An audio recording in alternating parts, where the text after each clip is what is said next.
Hello everyone and welcome to another Skynamic tutorial. Today is August 19th, 2017. It is 8:06 p.m. Eastern Standard, and this is part 2 of our 8-part Skynamic tutorial series introducing everyone to Adobe Flash. How is everyone doing tonight? Well, Pretty good. and you? Yeah, pretty good. Super okay. Yeah, so it'll be a lot of funyuns. Same here.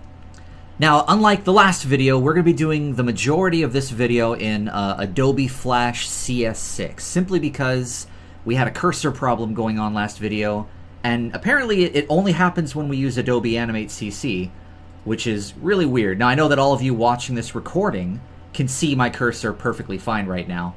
It's just everyone who's currently in our join.me session watching me can't.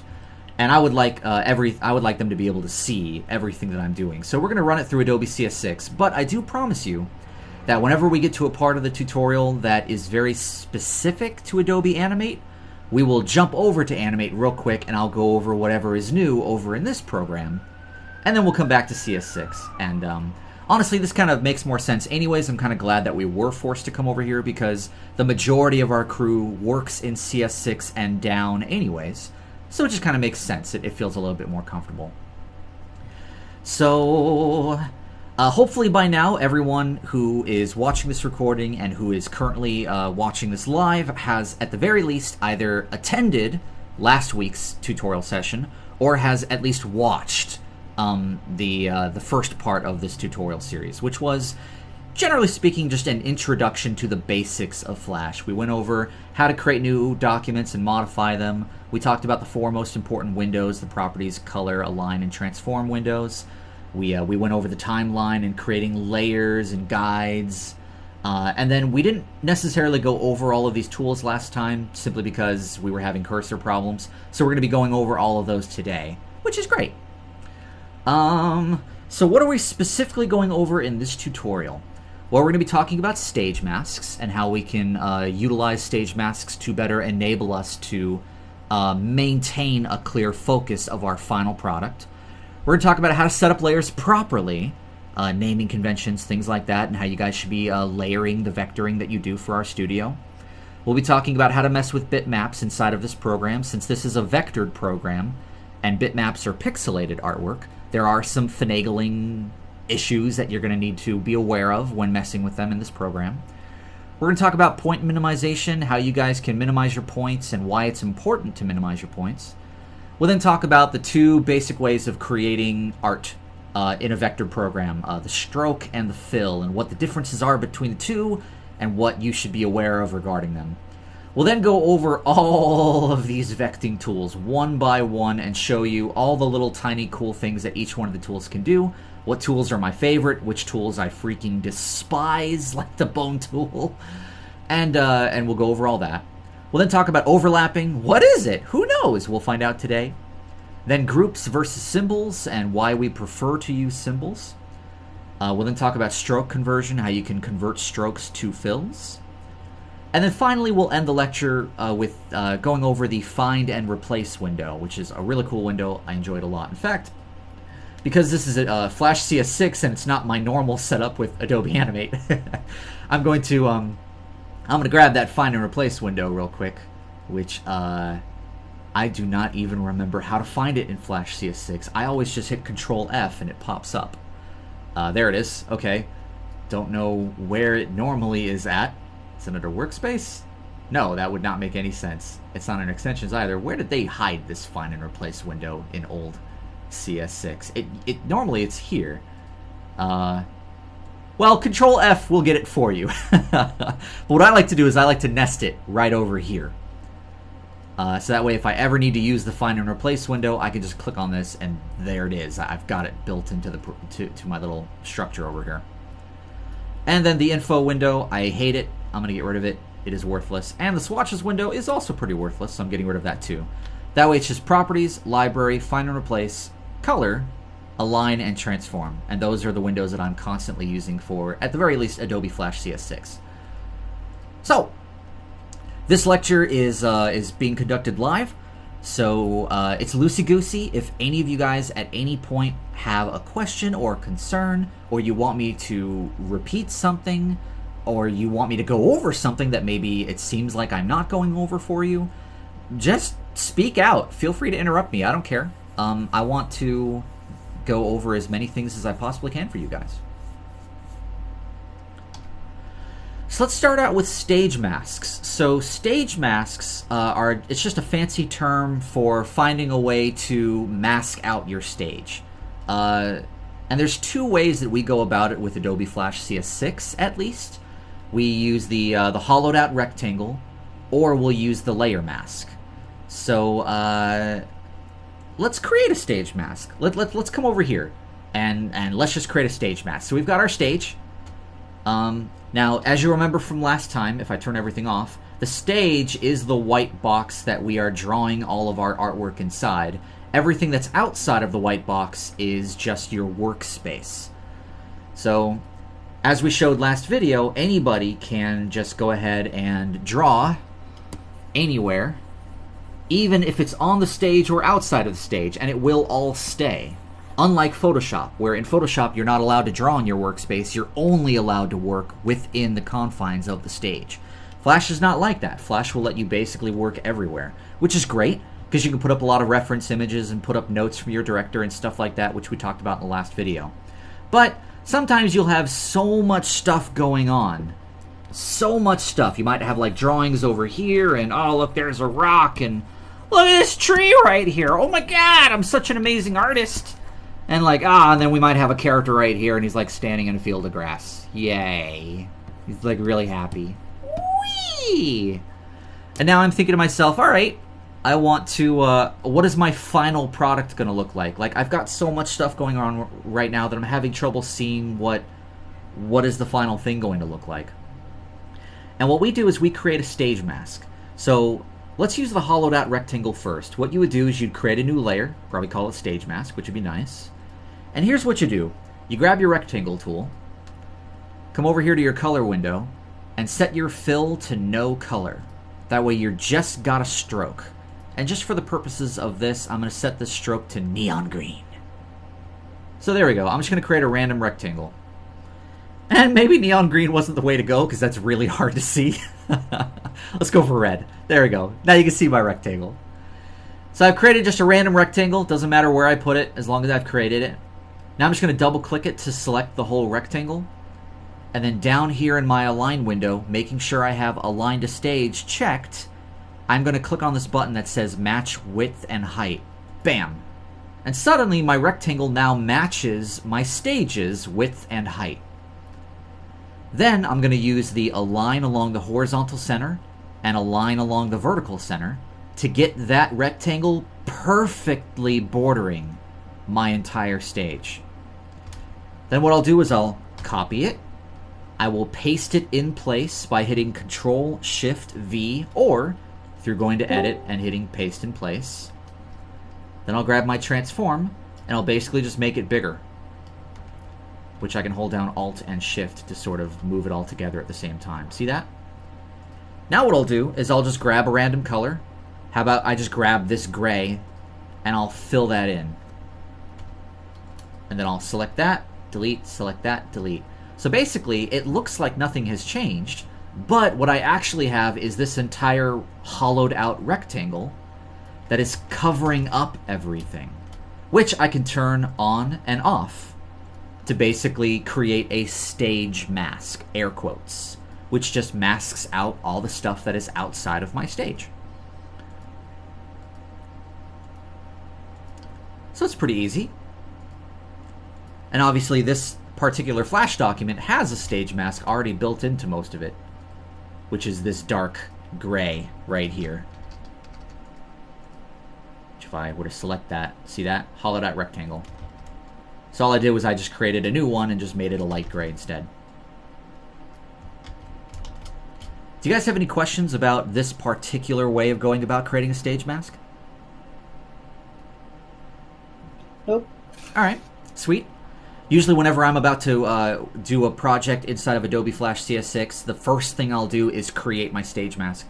just because I'm constantly turning it on and off and on and off and on and off just to see what my final product looks like, especially when I'm working in animation files where the backgrounds are never the size of your camera, because you're usually like zooming the camera in and zooming the camera out and panning things and moving things around. And with animation, it's just really nice to be able to just turn things off and see what your final product looks like. Another way of creating a stage mask is the exact opposite. So let's delete that stage mask we created, and let's create a new mask. So I'm going to go back to my rectangle tool, but instead I'm actually going to set the stroke to no color, and I'll set the fill to red. And I'll just create a random rectangle again. And I'll do the same thing. Select it, set it to the same size, align, align. So now I have a perfect rectangle that is covering my entire screen. See that? Now what I can do is this layer that has this rectangle, I can right-click that layer and set it to mask. And then grab all of my layers and put them all inside of the mask. And then lock everything, and there you go. It masks out everything to the shape of that rectangle. And because I've got all my layers inside of the mask, all I have to do is just turn the mask off, turn the mask on, and I can do the exact same thing. I can see exactly what's going on. So that's just another way of going about it. Neither method is right, neither method is wrong. It just depends on how your brain works and how you prefer to do it. I know that I prefer to do it with the hollowed out rectangle just because I just like the hollowed out rectangle. It makes me feel happy. So this is the way that I prefer going about it, with the hollowed out rectangle. However, this is only for Adobe Flash CS6 because this feature was so popular. Like, artists have been demanding that we have these stage masks for so many years, if not decades, that Adobe finally built it into their program. So if we come back over here to Adobe Animate CC, Adobe Animate CC, you don't have to create a stage mask because the stage mask is built into the program and it's right here. Clip content outside the stage. So let's kind of do the same thing that we did earlier. You know, yay, we got squigglies, squigglies, squigglies, squigglies. And oh, I want to see what my squigglies look like without all these other squigglies. Normally, I'd have to create my hollowed out rectangle and put it on a layer and turn it on and off, just like I showed you with CS6. However, I can just click on this button right here and it'll automatically do it for me, which is beautiful. So that's just another one of the advantages of having Adobe Animate CC versus, you know, using Adobe Flash CS6. But those are the two ways of creating stage masks. You can create a hollowed out rectangle, or you can create a layer mask, or you can just use Adobe Animate CC and there's a button in there that does it for you. Once again, the advantages of having it just allows you to focus in on what your final product looks like. Especially if you're an artist like me who loves drawing outside of the stage and putting reference images up there from Google and writing notes and doing sketches, and like whenever I'm animating or doing artwork in these programs, I've got such a freaking messy workspace, it's insane. But my final product is always very clean and very professional looking, simply because I'm always constantly aware of that final product because I've got a stage mask going on. So let's talk a little bit about how to set up layers for vectoring, which is very important. You can never have too many layers, which isn't quite true as I say it. Like, you could definitely have too many layers. And you can also definitely have too few. It's like, for a beginning vector artist, it's usually hard to sort of gauge how many layers is just enough, but how many is too many and how many is too few. Usually, my rule of thumb when I'm creating layers for a vectored artwork is, am I creating this for animation? If I am, then I'm going to make sure that I have a separate layer for every body part that's being animated. That way the animators can animate it. Different layer for the leg, different layer for the arm, different layer for the head, different layer for the torso, etc., etc. If this is not being created for animation, like let's just say it's a background, I would then think to myself, okay, well, is there a possibility that we might want to edit this background at a future point in time? So maybe I'll separate this bush on a layer from that house on a layer, from this ground on a layer from foreground, midground, background, and far background and sky, and just separate all the different elements of the background so that way, oh, we want to make this house a little bigger. We can, because it's on its own layer.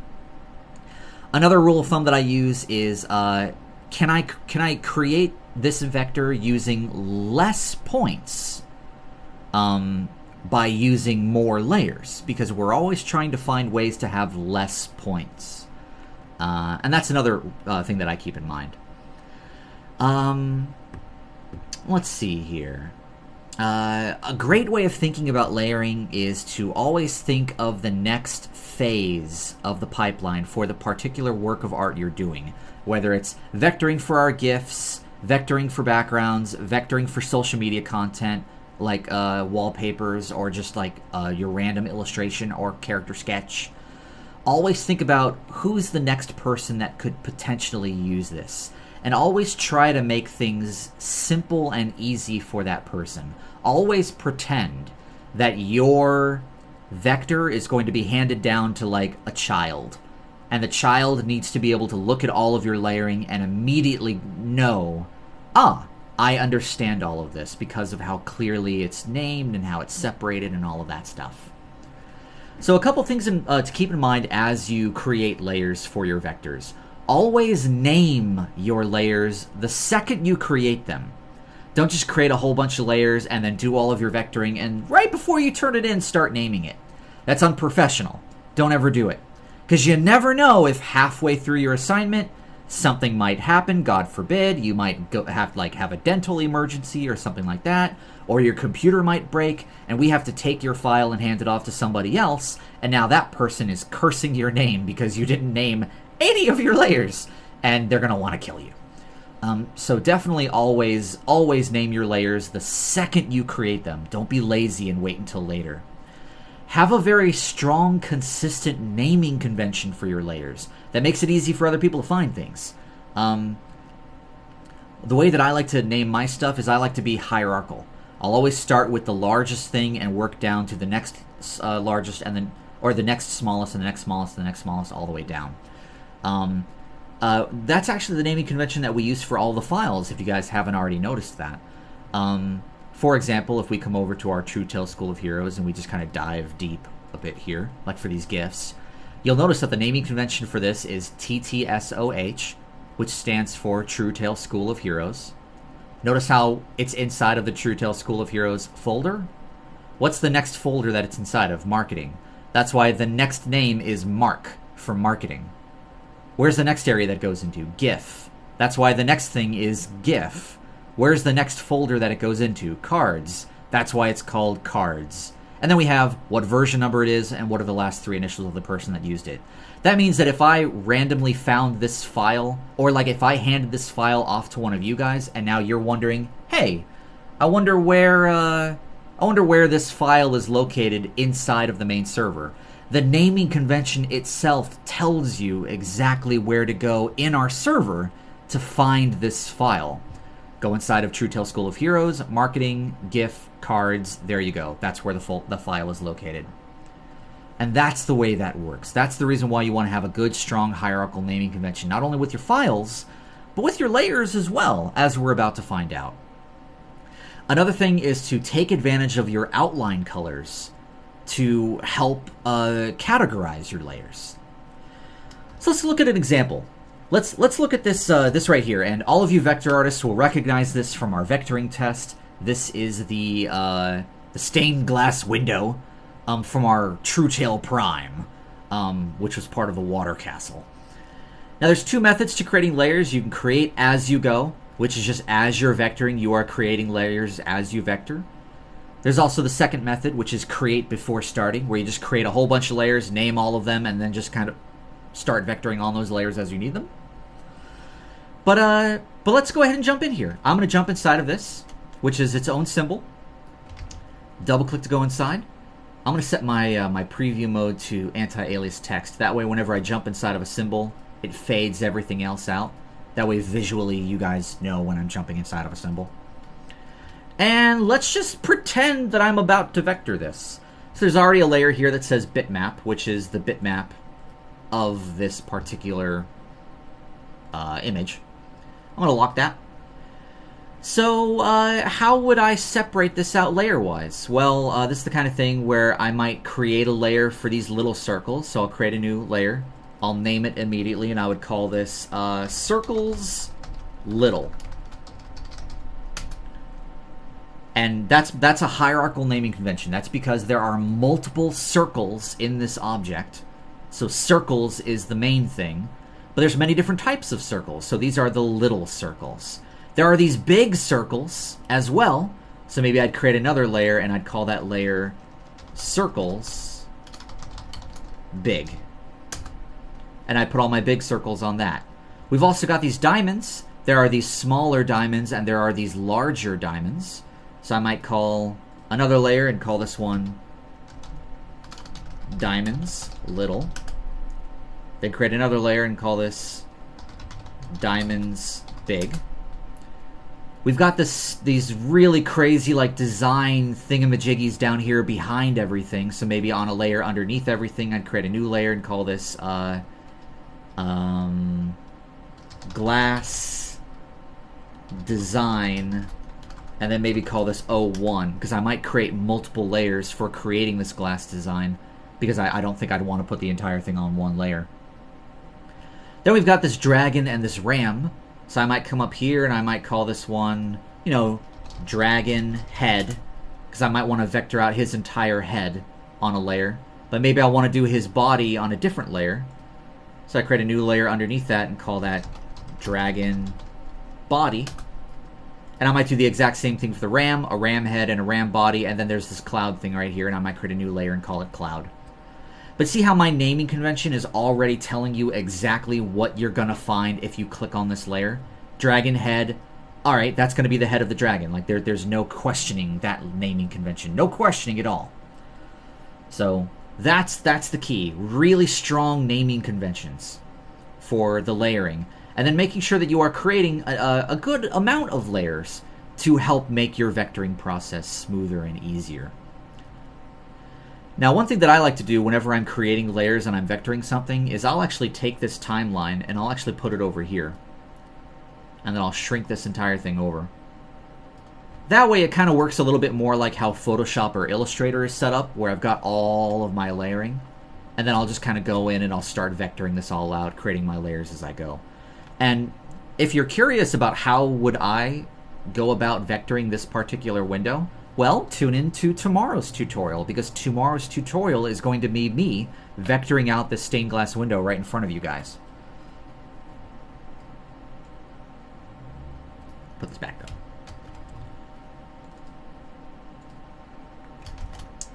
So yeah, does anybody have any questions about creating layers or having good naming conventions for those layers if you're vectoring?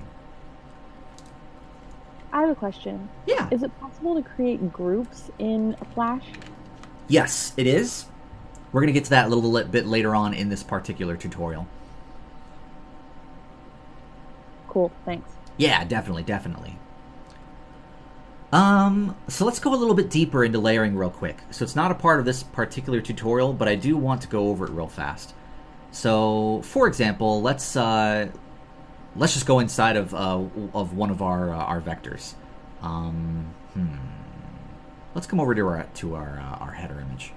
Our header image is a pretty good example. So here's our header image. So right away you'll notice something weird. It's like, wait a second, there's only one layer. Why? Like, that doesn't make any sense, Zach. Well, that's because this entire layer is put, like, all of this is inside of one symbol, which is a really great way of helping to keep your layers even more organized. So if I double click to go inside, and once again I'll set that preview mode to anti-alias text so you guys can see when I'm going inside of a symbol. So double click, and that was weird. Did I not? Oh, it's because there's nothing else on the desktop. Okay, yeah. All right, so now I've got some more layers here. So I've got a character layer, which it looks like it has all of this on it. Then I've got a circle layer, which it looks like is this circle back here. And then I've got a mask, which has a paper on it and a white on it. So let's turn everything off except for the characters. So double click again, go inside of this symbol. All right. And now you'll notice that every single one of these characters has their own layer. There's a Caleb layer, a Melody layer, a Victor layer, and so on and so forth. And every single one of them is a symbol. So if I go inside of the Caleb layer, now you'll notice that inside of the Caleb layer is now where we suddenly have all of these different layers. We have a layer for his eyebrows, a layer for his eyes,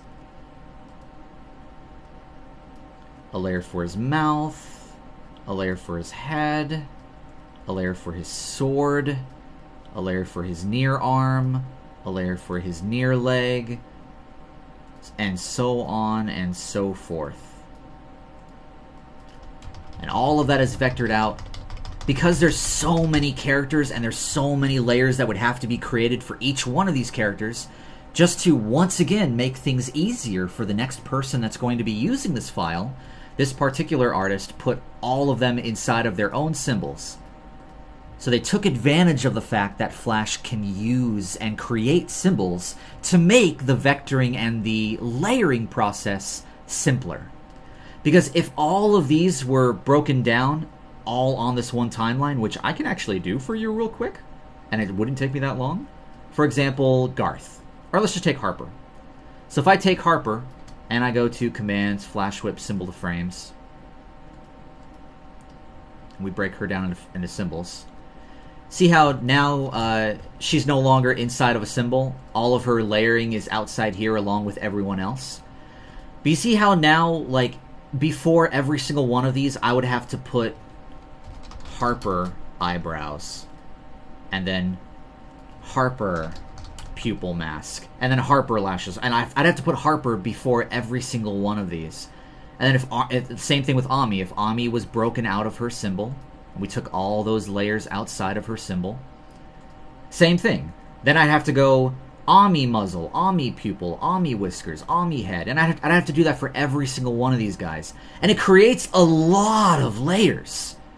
But because the artist put everything inside of these symbols, it just makes things so much simpler to have each one of them inside of their own symbol. You can utilize symbols to make things easier for both yourself and the next person that is using the file after you. So that's just another really great way of going about it. If you find yourself creating too many layers, that means that you should probably be organizing them into their own perspective symbols as well, just to make things easier. Alright. So that pretty much covers everything as far as setting up layers is concerned. Let's go ahead and go on to the next point. So let's talk a little bit about messing with bitmaps. So obviously Flash is a vector program, which means it creates artwork using points and paths, which we're going to get into here during this tutorial. Don't worry about it. Pixelated artwork is artwork that is pretty much like all other artwork you see on a computer screen is pixelated artwork. And what that means is that all that artwork is created using little squares of color, which, once again, we'll get into a little bit later on in this tutorial. But because this is, by nature, a vector program, there are some finagles and problems and pitfalls that you might run into when it comes to messing with bitmaps inside of this program. So let's go over a couple tips and tricks with regards to bitmaps.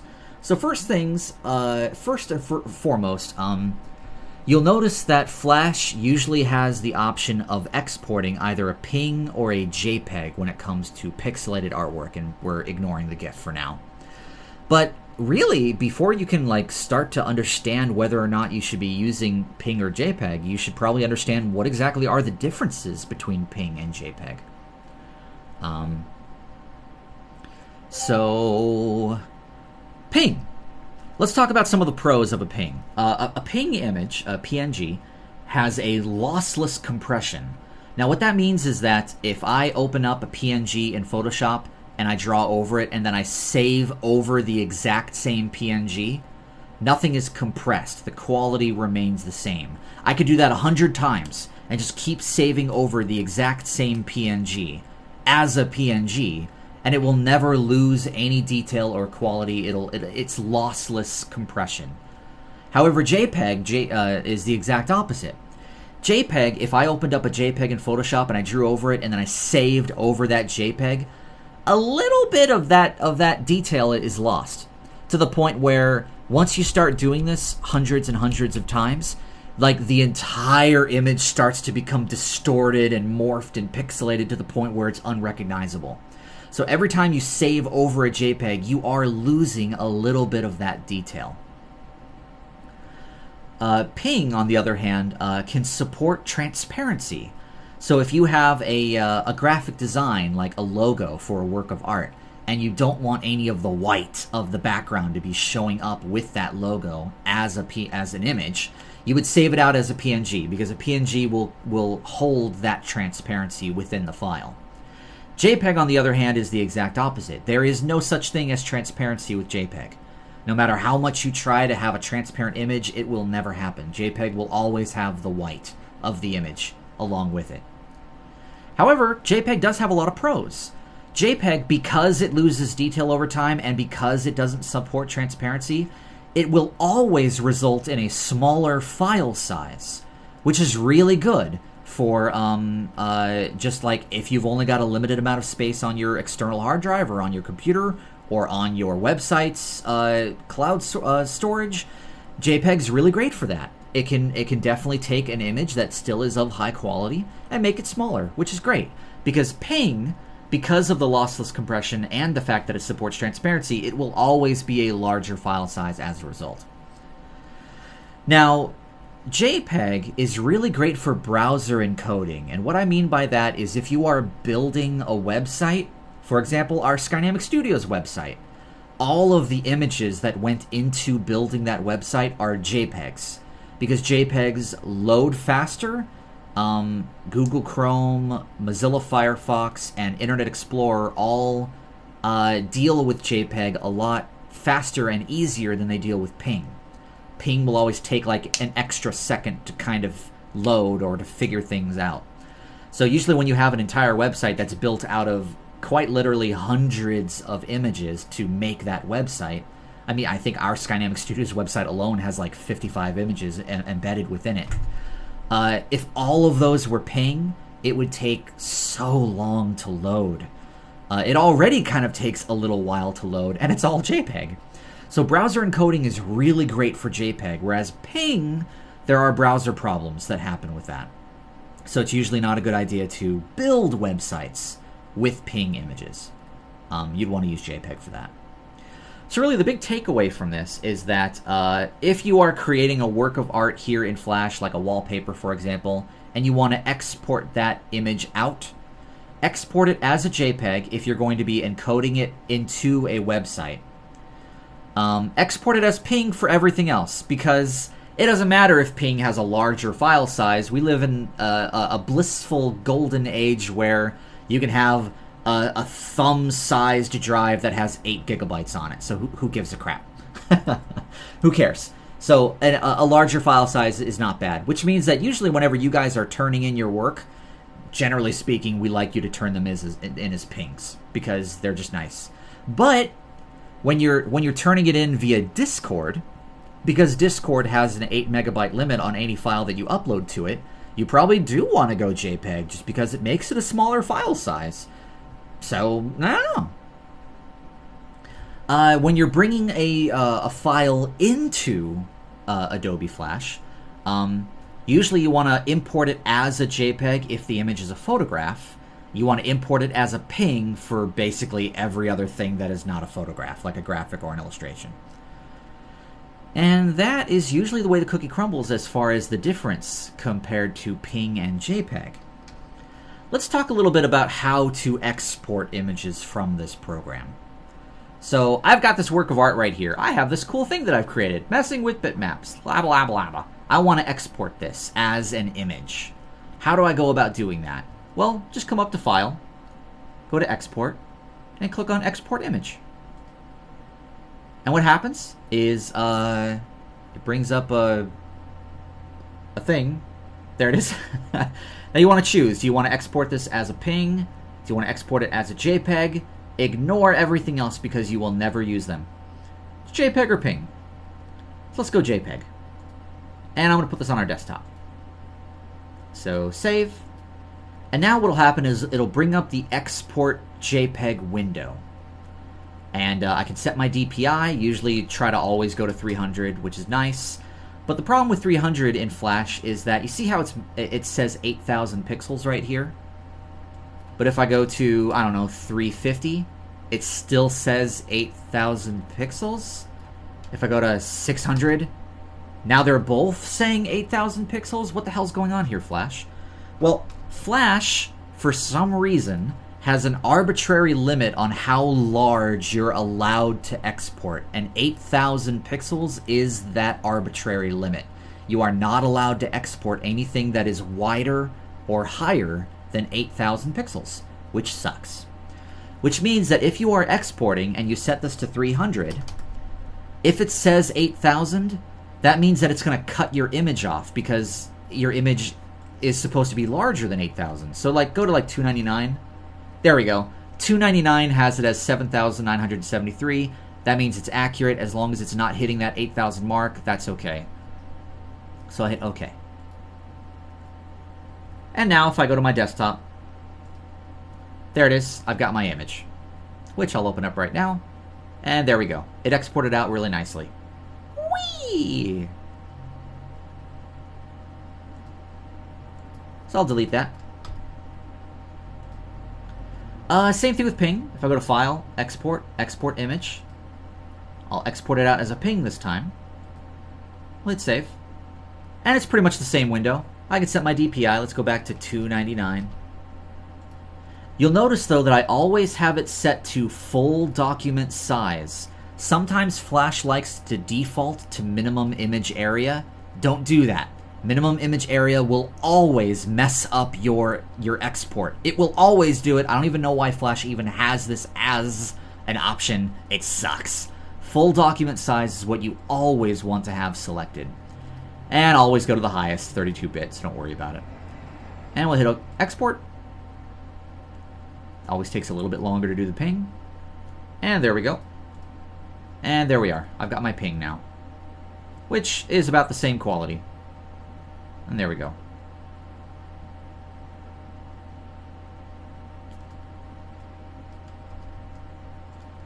So that's basically how you export images. Now this is a little bit different on Adobe Animate CC. On Adobe Animate CC, and let's put this back where you belong, you little bastard. Let's create a quick image that we want to export. It's the flower. Yeah. He's super happy. Yeah. That's an awesome image. I want to post that on my social media. So, alright, I'm going to export you. File, export, export image. Whoa, what the freaking hell? Like, what? What is all this? Huh. Okay, well, looks like Adobe Animate has created some kind of crazy exporting thing which is ridiculously complicated. It's so complicated it doesn't even fit on my Cintiq screen, and I can't even resize it, which sucks. In fact, you might recognize this because this is very similar to how Adobe Photoshop does a lot of their exporting, especially when they're exporting GIFs for the web. So this is why Adobe Animate incorporated this. This is for exporting to web, which is really cool. Like, you can export as GIFs and things like that, which is a lot of fun. If you want to go back to like just the way that Adobe CS6 does things, just go to File, Export, Export Image Legacy, and click on that. And there we go. This looks a little bit more familiar. And that looks familiar too. Alright, excellent. You know what? Yeah, there you go. Like 300 DPI. Good, it doesn't hit that. We'll hit OK. And there's my flower. It's amazing. I'm going to upload this to my Tumblrs. And there you go. That's basically how that goes. And that's the difference between Adobe Flash CS6 and Adobe Animate CC as far as exporting images are concerned. So once again, File, Export, Export Image. Make sure that if it's PNG or JPEG, you always have it set to full document size. And you never hit that 8,000 pixel. If it says 8,000, lower your DPI until it doesn't say 8,000. And there you go. That's the way the cookie crumbles. Is that the same for Animate? Does that happen in Animate as well? Does it have Oh, that weird the limit? you're talking about the 8,000 pixel limit? Yeah. Yeah, Yeah, it does? yeah, it Oh, does. Doesn't that frickin' suck? Like, that's weird. yeah, I don't know why it does it. I don't know why Flash has that arbitrary limit of 8,000. It just does. It's weird. I've never understood it. I exported an image out, and I guess that must have been what was happening because it stretched it. Yeah, it either Like, stretched it or it cut it off, or like whenever something like that happens, it's always because either you're hitting the 8,000 pixel limit or you have the include set to something other than full document size. Another thing that could happen though is, and this is, I'm actually glad that we're going over this. Let's come back over to our header image that we were using earlier. So we've got this header image. All right, I want to export this. File, export, export image legacy, and let's put this onto the desktop. I'll keep the same naming convention. Let's make it a ping because I want the transparency to be there. Save. And I want this to be a 300 dpi. Full document size, excellent, export. Okay. And if we go back to our desktop, there it is. It all exported out really nicely. It looks pretty sweet. There we go. Yeah! Nice and delicious, nice and high quality. Pretty awesome. Alright. Let's say that I am, for whatever reason, inside of this symbol. So I'm now inside of the header symbol. And I'm going to export from here. Export, image legacy. Let's create a version 22B. Save. 300 dpi, export. Alright, what happened? What the freaking hell? It just exported that. So if something like this ever happens to you guys, it's because you're inside of a symbol. Get out of the symbol, go back to scene 1 and export from scene 1. If you're ever inside of a symbol, I don't know why, Flash just really likes to export the image by like cutting it off for some weird reason, which I've never understood why it does it. So if that ever happens to you, that's why it's happening to you. Just always export your images when you're not inside of any symbols at all. You're back out in scene 1.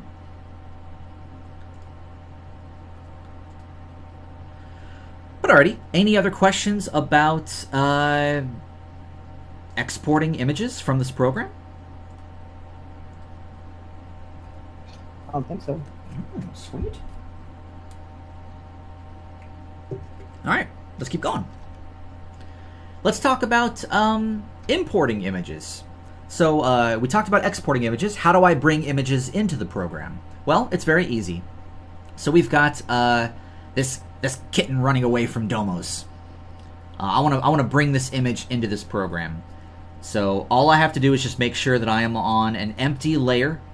But actually, it doesn't even need to be empty. It just has to be an unlocked layer. And I'm just going to go find a random image. Here we go. I've got this image here of a Google Hangout that I had with Allison a couple days ago, where there were 4 of her. Don't know why, but I had to take an image screenshot of it because it was awesome. So let's say that I want to bring this image into Flash because I want to like do some cool stuff with these 4 Allisons for some weird reason. So all I got to do is just make sure I am on a layer. It's unlocked, and I'm just going to drag it in. Give it a second. It says preparing to import. And there it is.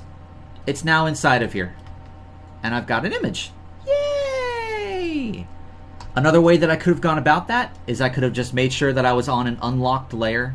File, import, import to stage. And I'll just go find that. 4 Allisons. Here we are. Double click. And I'll replace it. And there we go. That was another way of doing it too. So both of those work. I tend to just drag them in. I don't know. That's just the way that I was taught to do it. Now the cool thing is that even if I delete this, I can still find it inside of my library. Because the library, as we learned last week, stores all of your symbols. But it also stores all of your bitmaps as well. So that was called 4 Allisons. EF. There it is. So I can just drag it right back out. And it's always back at its original size. So even if I shrunk this down and I bring out another one, it'll still bring it back in at its original size. So we already have a bitmap in here, which is this cat domo, which is right here, this cat domo JPEG that I found on Google Images. So when you bring an image, a bitmap in, and I've actually already got them both right here, so you'll notice that when I select on, when I select this image, notice how my properties window gives me the properties for a bitmap. That is a bitmap image. That's great. Can't really do anything with it. I can swap it with a different image inside of my library. Or I can edit it, and if I click on edit, what happens is that it actually opens up this JPEG, this bitmap, inside of Adobe Photoshop. It'll open up Photoshop from Flash. And then you can edit it in there, save it, and it'll automatically update it here inside of the original Flash document you were using it in. We're not going to do that because that's crazy, but it's just kind of fun to know. Now, what I like to do with my bitmaps that I bring in is I like to symbolize them.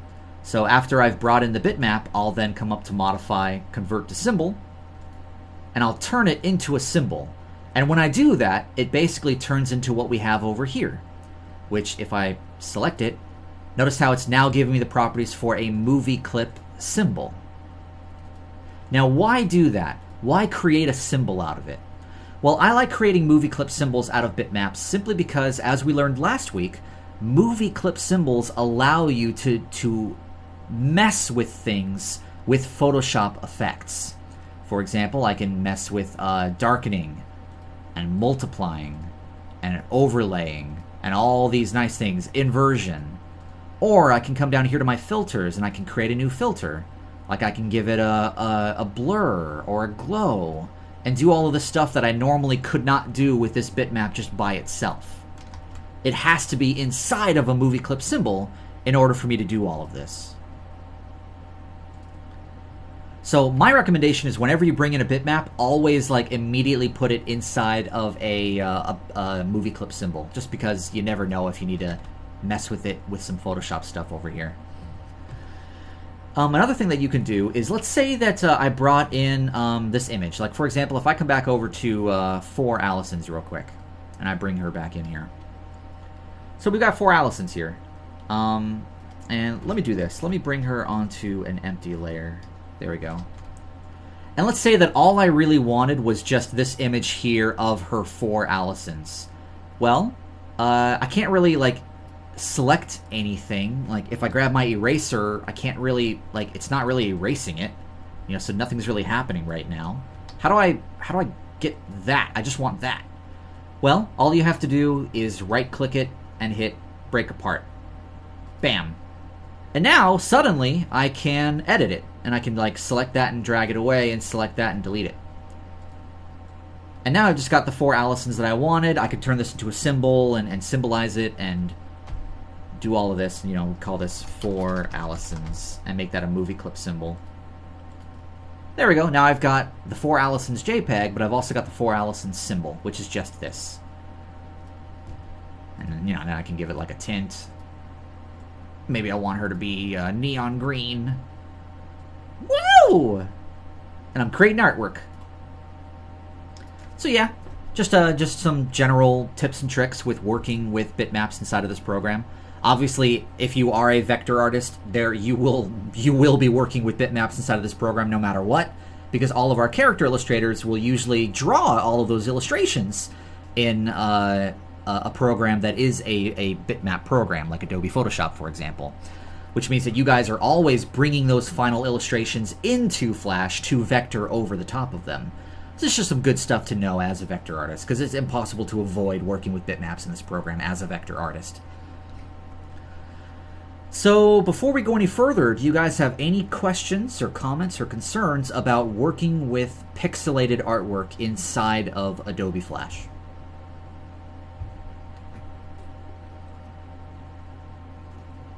But I don't think so. All right.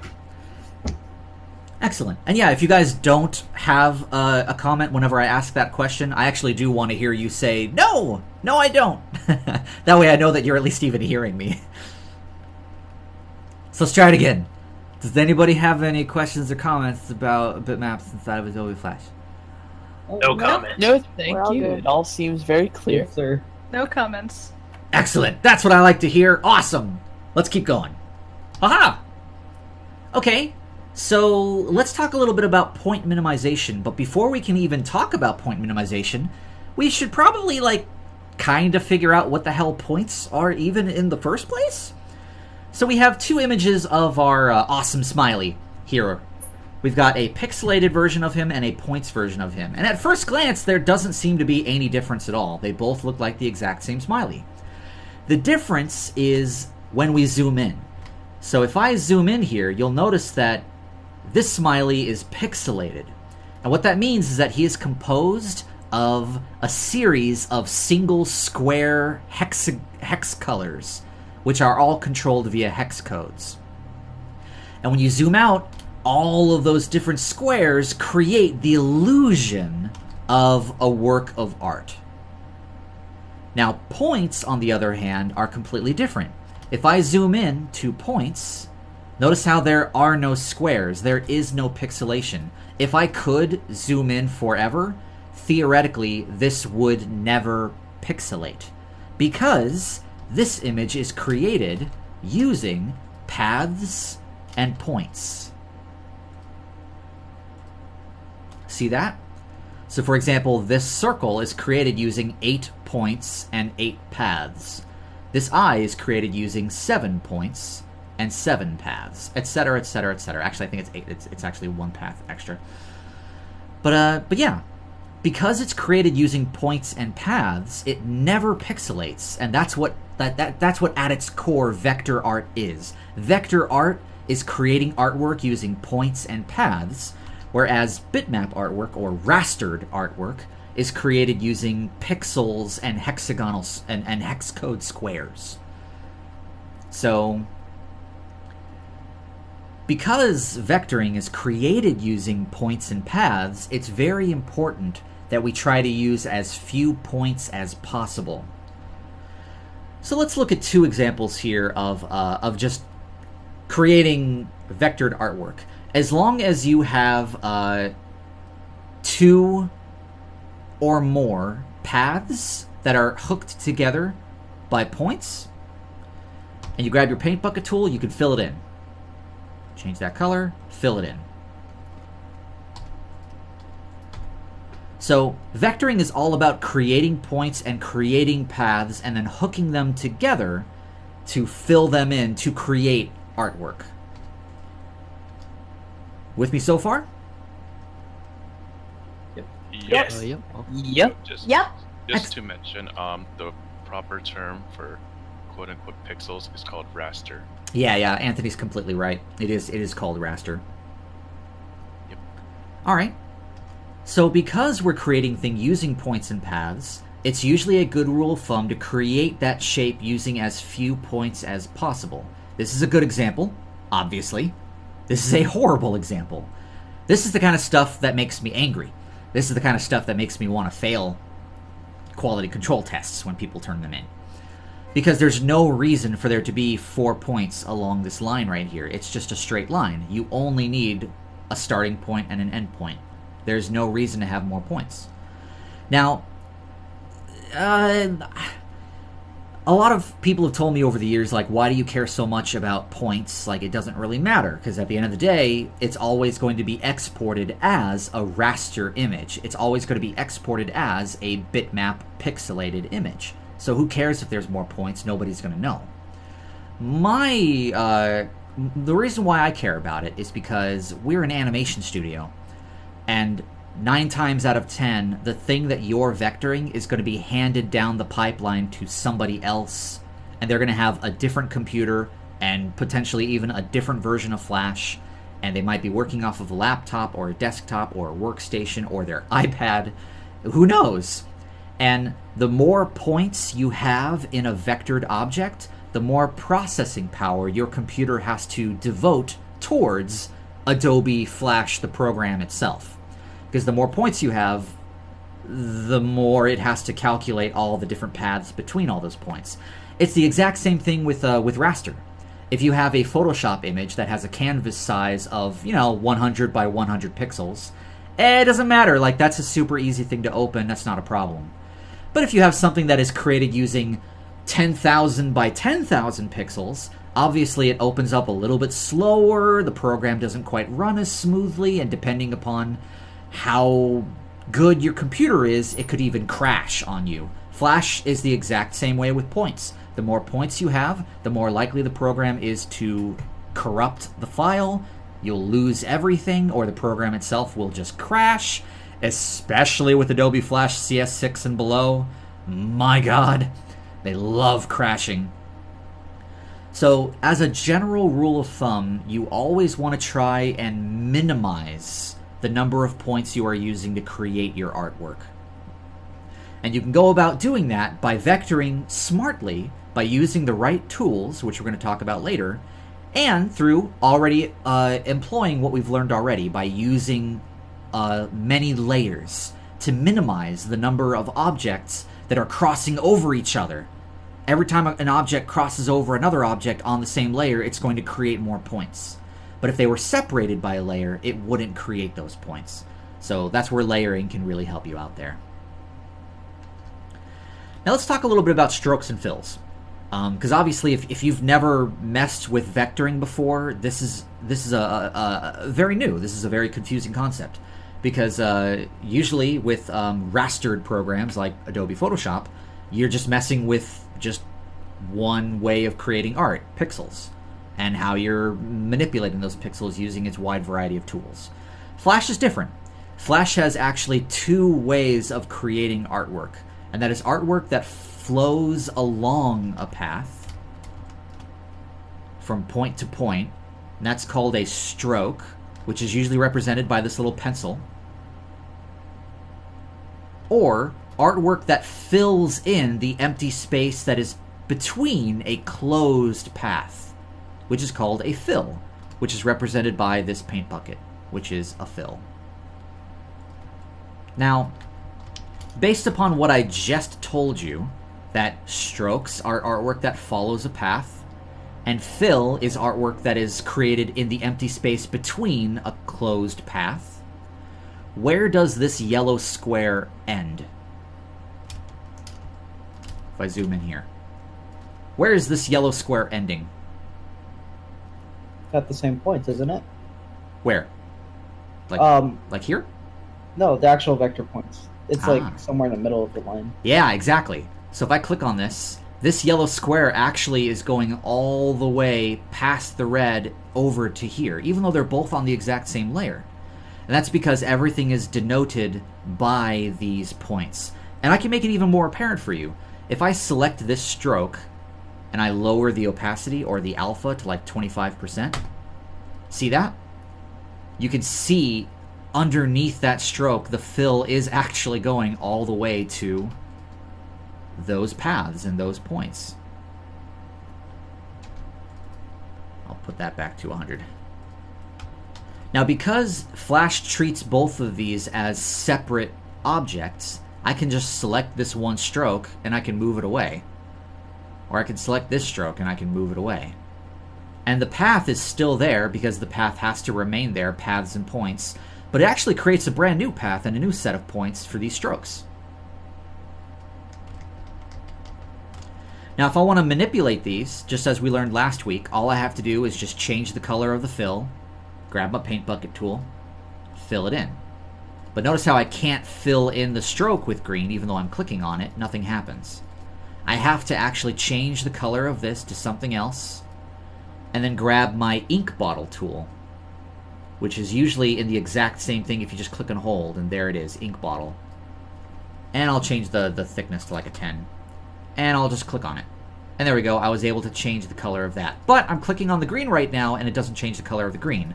I would have to go back to my paint bucket tool to change the color of that. Oh, and change the actual color of it. There we go. Once again, ink bottle, ink bottle. That's how you're changing colors. It's all through ink bottle and fill, ink bottle and fill. Or I could just select it and just change the color while I have it selected. Or, you know, select it, change the color while I have it selected. Of course, if I went to the right one, there we go. And notice how it's actually treating each one of these separately. See that? Or I can double click to select all of them. Although, see how I'm double clicking this one and it's only selecting the red one? That's because the double-click feature will only select strokes of the same color. Like if I double-click right here, it actually selects both of these. If I double-click right here, it's only selecting this dark blue one. So I would have to actually select, hold down Shift, select, select, select, and now I can change the color of all of them together. So, once again, stroke is color that is created from point to point along a path. Fill is a way of filling in the empty space that is created from an enclosed path. And it has to be a closed path in order for it to work. Which, don't worry, we're going to talk about that a little bit later as well. Any questions about strokes and fills before we continue? Thank you. When you move that top line, it had the vector points in it. Uh-huh. Is that actually creating two sets? Oh yeah, absolutely. Or like look at this. Like right now, this object is created using 4 points, right, and 4 paths. Yeah, but I'm asking, is it like? No, but here's the thing. If I select just the stroke, and I move the stroke over here, now I've actually got 2 sets of 4 points and 4 paths. See that? Yeah. Yeah. So yeah, just by moving it, I created brand new points and brand new paths. But it only does that when you separate them, or are they actually just like lined up? No. It only does it when you separate them. Okay. Yeah. That's what I was wondering. Like I can grab this and let's try this. Like if I actually intersect them, now what Flash will do is it treats this all as one object. But this one object, you see how it's creating additional points where these things are intersecting? Oh, it put them together. Yeah, exactly. So the only way that I could ever have this happen to where it doesn't create these additional points is if I took that stroke and put it on a layer above. And then it wouldn't create those points because they're no longer intersecting each other. They're on separate layers. Does that make sense? Yeah, I got it. And I was just wondering if like the points for the lines were under like on the same spot. Yeah, no, they're not. But no, it only creates them when you separate them. Exactly. Okay, I got it. Yeah. Alrighty. Let's go a little bit further. So, let's talk about vectoring tools. So we've got all these vectoring tools over here. And these are the main tools, but I'm going to go over all of them anyways. So let's delve into all the pros and cons of all these main tools. So, just like we talked about last week, if I actually expand this toolbar a bit, you'll notice that all the tools are separated using these lines. See that? And the very top set of tools are all of your selection tools. The set beneath that are all of your creating vector art tools. The ones beneath that are all of your manipulating vector art tools. And the ones beneath that are all about moving the camera and zooming in and zooming out. So, with that said, let's go over all of these selection tools first. So I'm actually going to double click on oh no, I'll just work on this. Yeah, okay, excellent. Yeah. So selection tool, obviously it's selecting. I need some artwork to select though, so let me really quickly just create a rectangle. And so selection tool, I can click once, I can drag away the fill. I can click once, drag away just this stroke. I can double click any stroke and it'll select the entire stroke and move the whole thing away. Or I can double click any fill and it'll select the fill and any stroke that is surrounding it and move the whole thing.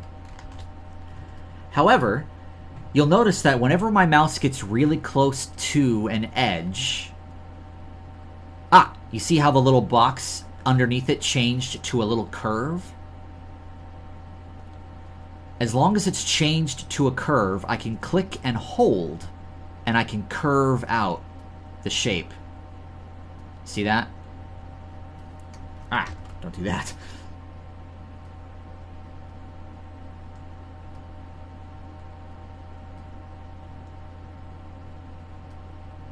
And there we are. If I go to a point, a corner, like over here, see how it changed into like a bit of a right angle?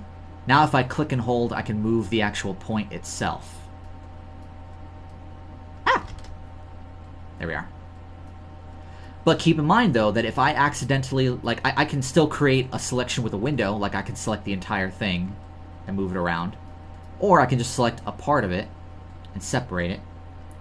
Keep in mind, though, that every single time that you do something like this, and you separate, it is creating a whole bunch of new points for those new objects. See that? Now there's new points that are being created.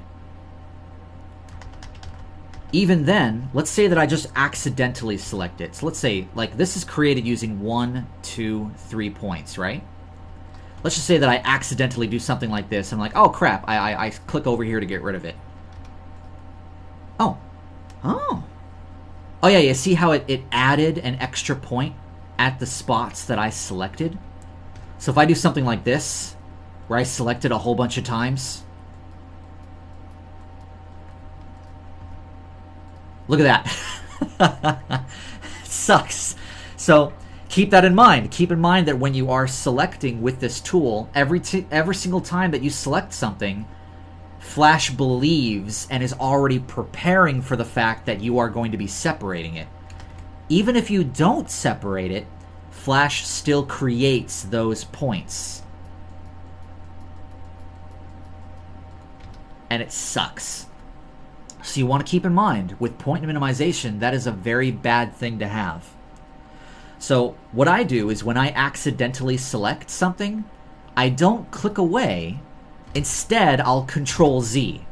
And just controlling Z out of it does the exact same thing as clicking away, but it doesn't create those extra points as a result. So always Control Z if you accidentally select something, to undo the selection, which also undoes the point creation that Flash does as well. So let's create another rectangle here. Now remember last week we learned that there are 3 different areas to this tool thing where you can change the way the tool functions. There's this area down here, which will always change depending upon what tool you have selected, as you can already see. There's the area in the properties, which will always change depending upon what tool you have as well. And there's hitting Control, Alt, or Shift as you are using the tool. So for example, if I hold down Alt and I select, nothing really changes. What if I hold down Alt and move out? Oh, look at that. Holding down Alt and moving it creates copies. What if I hold down Control? That creates copies too. Okay. That is not the case in Adobe Animate, so if you're using Adobe Animate, holding down Control doesn't do anything. However, check this out. If I've got a symbol, let me turn this into a symbol real quick. Or, oh, look at that. If I hold down Control, like normally if I don't hold down anything and I get this close to a line, clicking and holding just curves it, right? But if I hold down Control, it actually creates a new point. See that? If I let go of Control, now I'm curving it. If I hold down Alt, it also creates a new point. So no really big difference there. If I hold down Shift, nothing really changes. However, if I hold down Shift while I'm selecting, I can select multiple things at once. If I hold down Control while I'm selecting, it doesn't select multiple things at once. So my advice is always experiment with holding down Control, Alt, or Shift with the tool you're using, because it's always going to do something different. Now here's something for you. We've got this little thing over here with that's a magnet that says Snap to Objects. Almost every tool has that magnet on it. We're going to talk about that a little bit later. But it's got something here where it says smooth and straighten.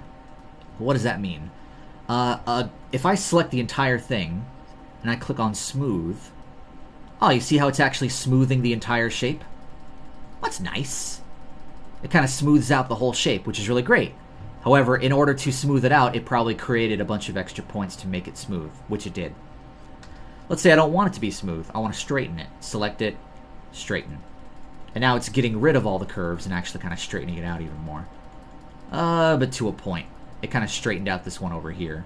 But once again, that probably created a lot of... Oh no, actually it took away a lot of the points, which is very nice. So that smooth and straighten are only found whenever you select something, and then it gives you the option to smooth and straighten it.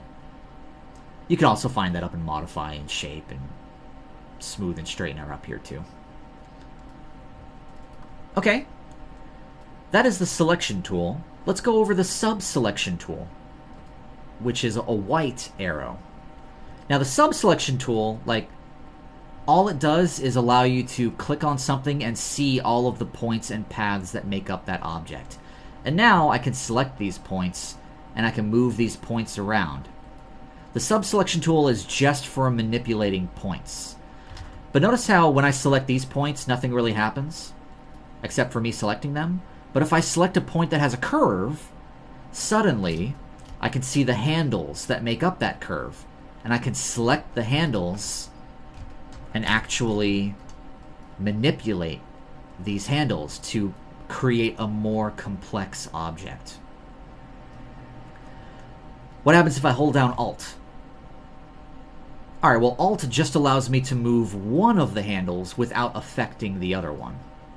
What happens if I hold down Control? Well, Control allows me to actually squash and stretch the object as if this were the transformation tool, and move the entire thing. Hold down Shift, nothing really happens. So it's mainly Control and Alt. There's nothing down here for the sub-selection tool. And that's basically the sub-selection tool. The sub-selection tool just allows you to move points in more detail. I have something to point out. Yeah, go for it. So when you hold Alt while holding onto a Bezier curve, you know how you like break apart the curve, right? Say you want to reestablish that curve. Yeah. What you would do is from the point itself, you would hold Alt and then drag out. Drag out? No, not the point, the curve. Oh. Not the curve, the point, yeah. So if you hold Alt. Oh my god, I never knew that. Hey, that's cool. Yeah. Hey, and it reestablishes it. That's pretty sweet. So if I hold Alt and I break this, and then I hold Alt but drag from here. Ah, that's nice, man. That's really cool. The way that I usually go about reestablishing the curve, if it's something along the lines of this, is without holding anything, if I just grab this and drag it over, it automatically hooks onto it and reestablishes it. All you have to do is just move it, and it'll suddenly fix it. Yeah, but the nice thing about doing that is if you reestablish the Bezier curves that way, Flash will make sure that both curves are at equal length. Yeah, so exactly. So if you want to make something like mathematically portion it. Yeah, like you see how both of these are different lengths from each other? If I want to get those both to be the same length, hold Alt, drag out, and there you go. They're both the same length now. That is really cool, Anthony. I never knew that. Been using this program for like 7 years and never knew it. That's awesome. I learned that in Illustrator. Ah, I gotcha. Alright. Transformation tool.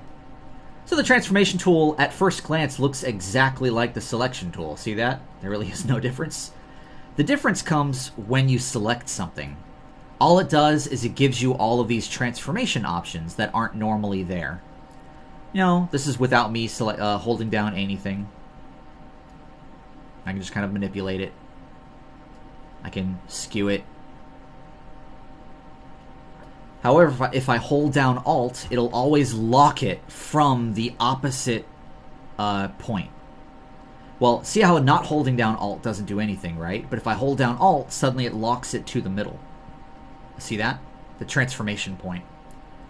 If I skew it, it doesn't do anything. If I hold down Alt, suddenly it locks it to the middle. If I'm rotating it actually already does it from the middle, but if I hold down Alt, it suddenly locks it to the opposite side. I use this a hell of a lot when I'm animating using symbols, as you guys are going to see when we go over our animation tutorial here in a couple weeks. Another really cool thing is if you've got an object and it's not the transformation tool, and that object is a symbol,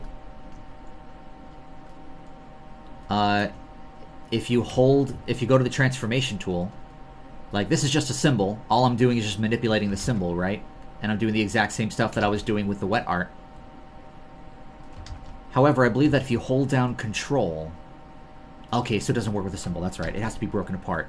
If I hold down Control when it's not a symbol, I can actually distort and go really crazy with it. If I'm not holding down Control, all it does is just act normal. Hold down Control, and there you go. I'm actually distorting it and messing with it, which is really cool.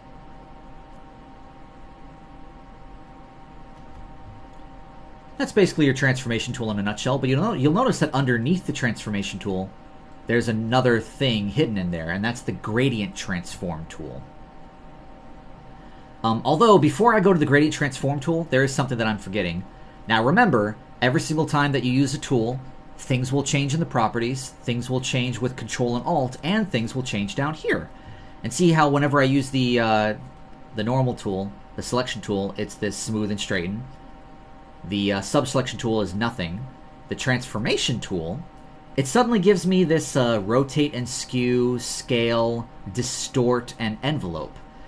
Now, rotate and skew, there's like nothing, that's just rotating it normally, so like who cares, right? You can deselect that. Scale, well, you're already scaling it normally, so who cares?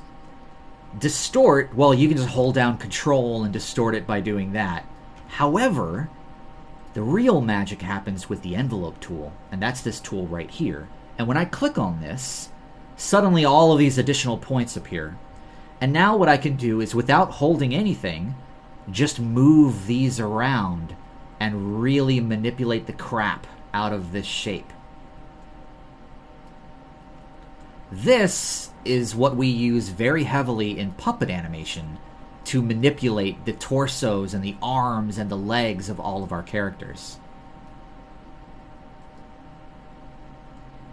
Which, when we go over puppet animation here in a couple weeks, I'm going to be using this envelope tool extensively to show you how you can use this to manipulate existing shapes. It's very cool. Alright. Let's see here. Then we have the gradient transform tool, which we actually already looked at last week, so I'll go over it again real quick. If you have an object, and that object has a gradient inside of it already, let's go for a radial gradient. Huh. Like, it seems like nothing happens. You have to go to the gradient transform tool and click on it to see where the heck that gradient is at. It started all the way up there for some stupid reason.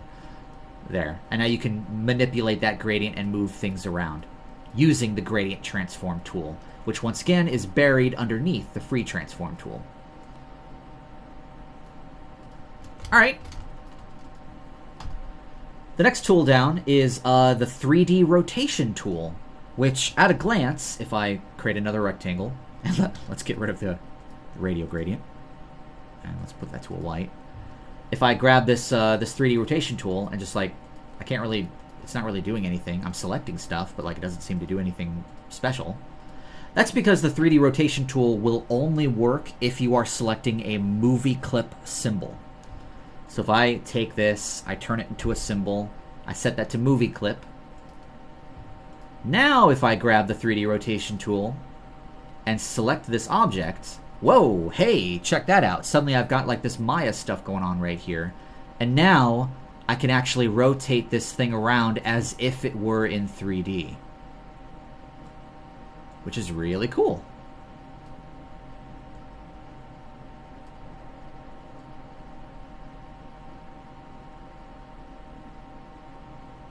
Is it practical, though? It is. And actually I'm going to show you a practical example of it right now. As you'll remember from the beginning of this meeting, we have public assets, tutorials, intro. We have this intro, and I'll play it for you again.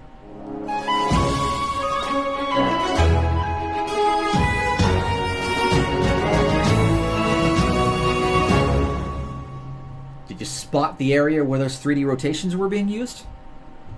Yep. Yep. Second to last part. Exactly. So if I open up the Flash file for this, which is this giant Flash file over here.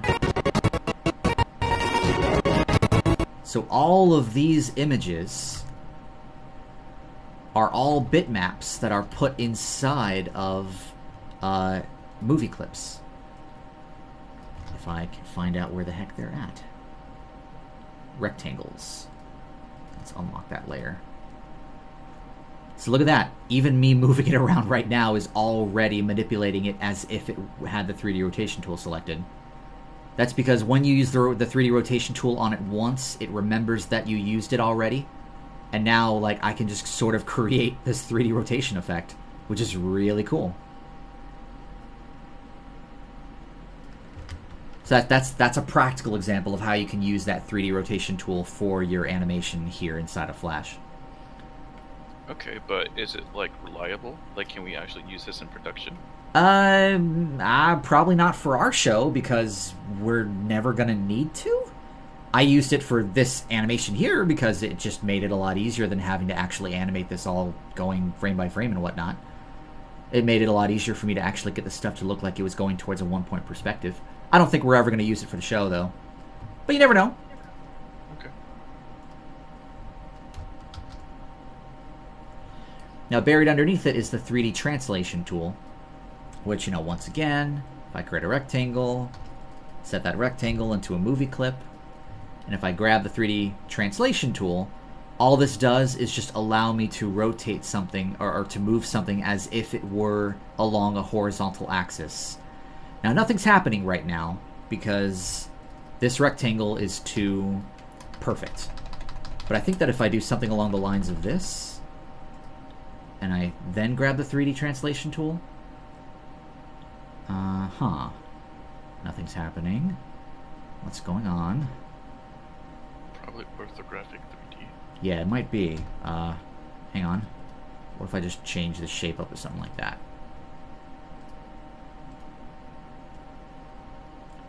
Interesting.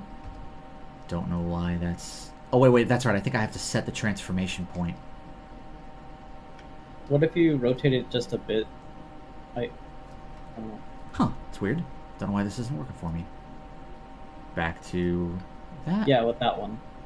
No, nothing's happening. Hang on, let me Try go rotating to... in 3D space first. Yeah, exactly. If I rotate it in 3D space first, just to sort of tell Flash that this is a 3D object, then I come back to 3D translation. There it goes. Okay, so it had to be told that it was a 3D object first. And now I can kind of move it around. As if it had a perspective on it. Which is just another really cool thing that this program can do. I remember when they added this like way back in like 2013 or 2012, and everyone was like, "Oh, hey, that's really cool, huh?" And then no one used it. How do you set the center point for it? Like, how does it know where the camera center is? Oh, I believe it's all actually the center. I think it's all set by the registration point. Like so where you pick it up initially, then.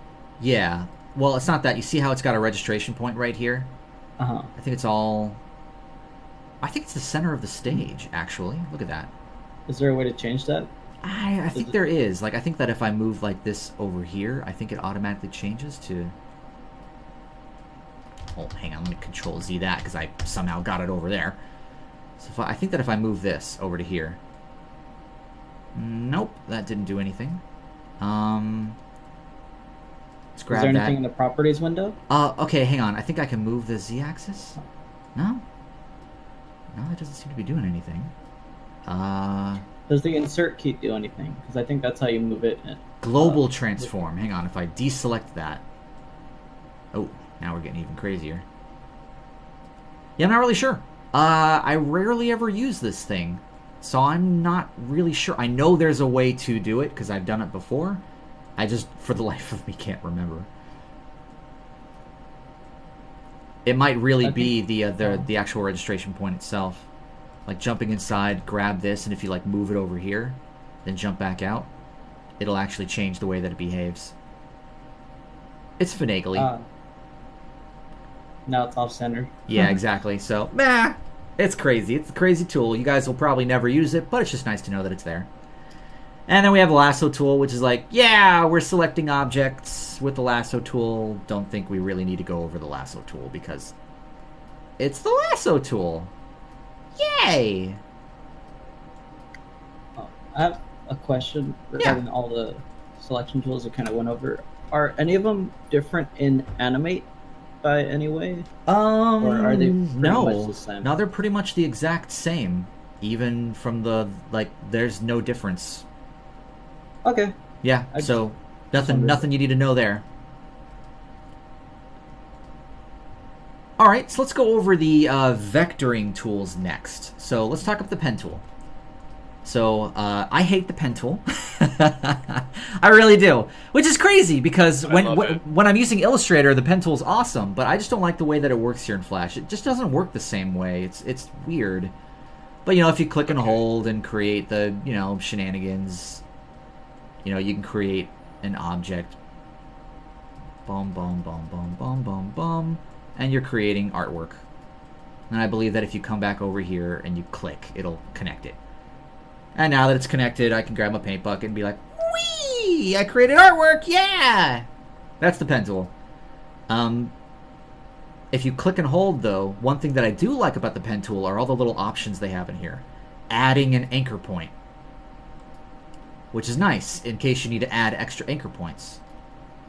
There's also the delete anchor point. So if you're trying to clean up your artwork, you can delete an anchor point. But just keep in mind that whenever you delete it, it deletes the path as well, which can complicate things. And then there's the convert anchor point, which will basically straighten all your points out. It'll get rid of the curve and allow you to restart from scratch, basically. See that? That's basically the pen tool. I mean, is there anything special about the pen tool you want to tell me about, Anthony, or is that pretty much it?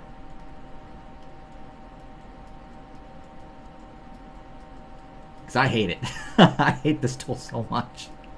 It sucks. Why do you hate it in particular? I hate it because of how hard it is to control. I just don't like how hard it is to control it. You know, for example, let's just go grab a random one of our sketches real quick. Here we go. And I want to vector this image out, right? So, alright, I'm going to do it with the pen tool. It's just trying to, like, if I kind of click and then click. It's not as fluid as Illustrator. Yeah, and then I guess click over here. Like, I didn't create the inner curve what I wanted, and like now, God, that's not quite working, and oh God, I hate it. It's just, for me, like, keep in mind, just because I hate it doesn't mean that you guys should too. I never learned how to vector using the pen tool. I learned how to vector using the line tool, which we're going to go over here in a second. So the line tool and the pen tool are so vastly different with how they go about vectoring that, I don't know, like, usually I found that you're just either in love with one or you're in love with the other. And for me, I just can't use the pen tool. My brain does not work in that way. But I've had many crew members work for me in the pen tool in Illustrator. I have. I like the pen tool in Illustrator. It actually works a lot better. I prefer the pen tool in Illustrator. It's very nice. But the pen tool in Flash, I don't know, there's just something about it that just doesn't work very well. I'm not a big fan of it. But yeah, it's the pen tool. Try it out, see if it's your cookie. I advise never using it in Flash. Probably creates more steps. It does. Let's talk about the text tool. Now hang on a moment, Zach. Why the hell are we talking about the text tool when we're talking about vectoring, right? Well, funny thing is that, like, even though this is just your generic text tool, you know, sandwiches, this is still a vectored object. Now, it starts off as just a text box. But what I can do is I can actually right-click that text box and hit break apart. And it breaks it apart into their individual layers. So now I can sort of mess with kerning. You know, maybe make sand, but like maybe make witches a little closer together. That way it kind of separates out all of that. Sand, witches. Or I can further break it apart. And now, suddenly I have this text as actual vectored artwork with points and paths, which is really cool. And here's why it's cool, because you never know if you're going to be needing to use a particular shape for your vector. Now let's use an example. Let's say that I'm going to be vectoring out Richie Rich's swimming pool, which is a $. And what I might do is I might set that to like a 500 size, Maybe I'll grab like a different font, like, I don't know, spacious? That's a little too creepy. How about Eris Bold? I like Eris Bold. That's my go-to font for most of the things that I do. There we go, Eris Bold. That's nice. So now what I can do is I can Control B to break apart, or once again, right-click, break apart. Now this is a vectored work of art. Use my transformation window, hold down Control, hold down Shift, create a perspective out of it. Grab my ink bottle tool, wrap the entire thing around in a hairline stroke, delete the fill. Now it's just a matter of using my line tool to vector this out. Let's say it's a bottomless pool. He likes to play, you know, crazy, that Richie Rich.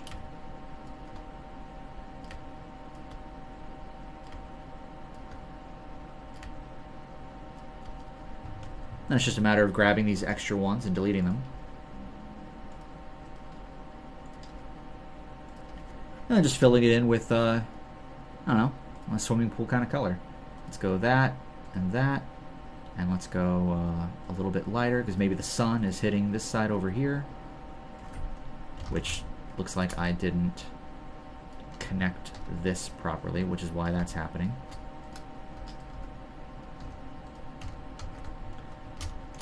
And let's say the sun is going darker on the other side.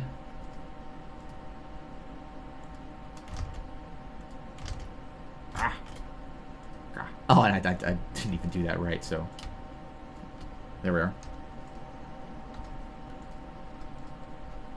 There we are. And I don't know, let's make this one a little bit darker, just because I feel like it.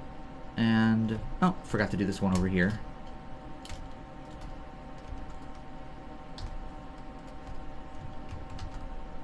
What I might do is actually use this dark one right there, use that sort of lighter one right there. Although the sun would be kind of hitting the same spot, wouldn't it?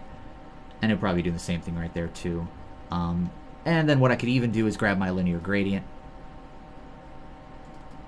You know, grab this color, grab that color, darken that color, fill that in, grab my gradient transform tool, bring it over here, shrink it down, and rotate it. That way it sort of gets dark as it goes down, which I'd have to do to all of them eventually. But now what I can do is select everything, get rid of the stroke, and like now I have sort of a lineless, cool pool that's going on here. Or put the stroke back, and maybe I'll keep it as lined artwork and put the stroke to like a 1. And before you know it, sorry. And before you know it, I have created a cool Richie Rich kind of bottomless chasm thing. And I could draw water in here and do all of that. But I was able to do all of that very easily because I was able to use that text tool to create that $sign in the first place. So don't underestimate the power of the text tool inside of this program. It is a very powerful thing.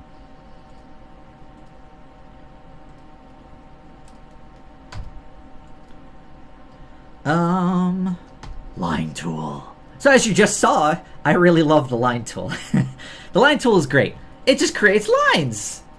Yay! You can create thick lines, you could create super thick lines, you could create super thin lines. It's awesome. Look at all these cool lines that I'm creating. It's amazing. Oh my god. And then if I select all of it, I could delete it. If I create a line, like the power of the line tool doesn't come from just using the line tool by itself. The power of the line tool comes from creating a line and then using all of the other tools to manipulate the line to create the shapes that you're wanting to create.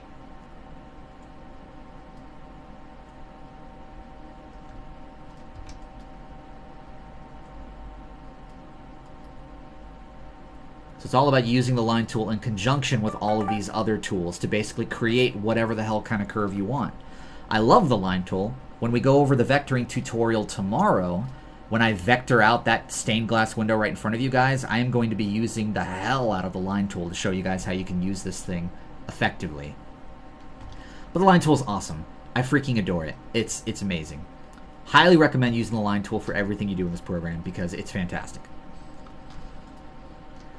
The shape tools. So we've got the rectangle tool, the oval tool, the rectangle primitive tool, the oval primitive tool, and the polystar tool. So rectangle tool is just creating a rectangle.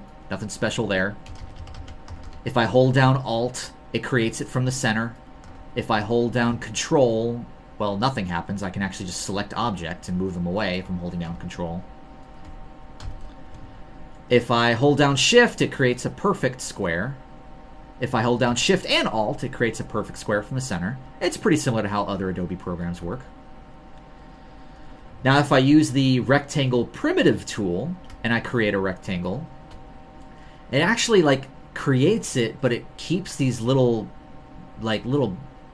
points on the edges. See that? And what I can do is if I click and drag, I can curve out the edges of this rectangle and then right-click break apart to break it apart into a normal rectangle, which is very nice. Same thing with the oval tool. Oval tool creates ovals. Hold down Shift, it creates a perfect circle. Hold down Shift and Alt, it creates it from the center. If I go to the oval primitive tool and create a circle, which, let me just select all this and refresh it. What it allows me to do is create a Pac-Man.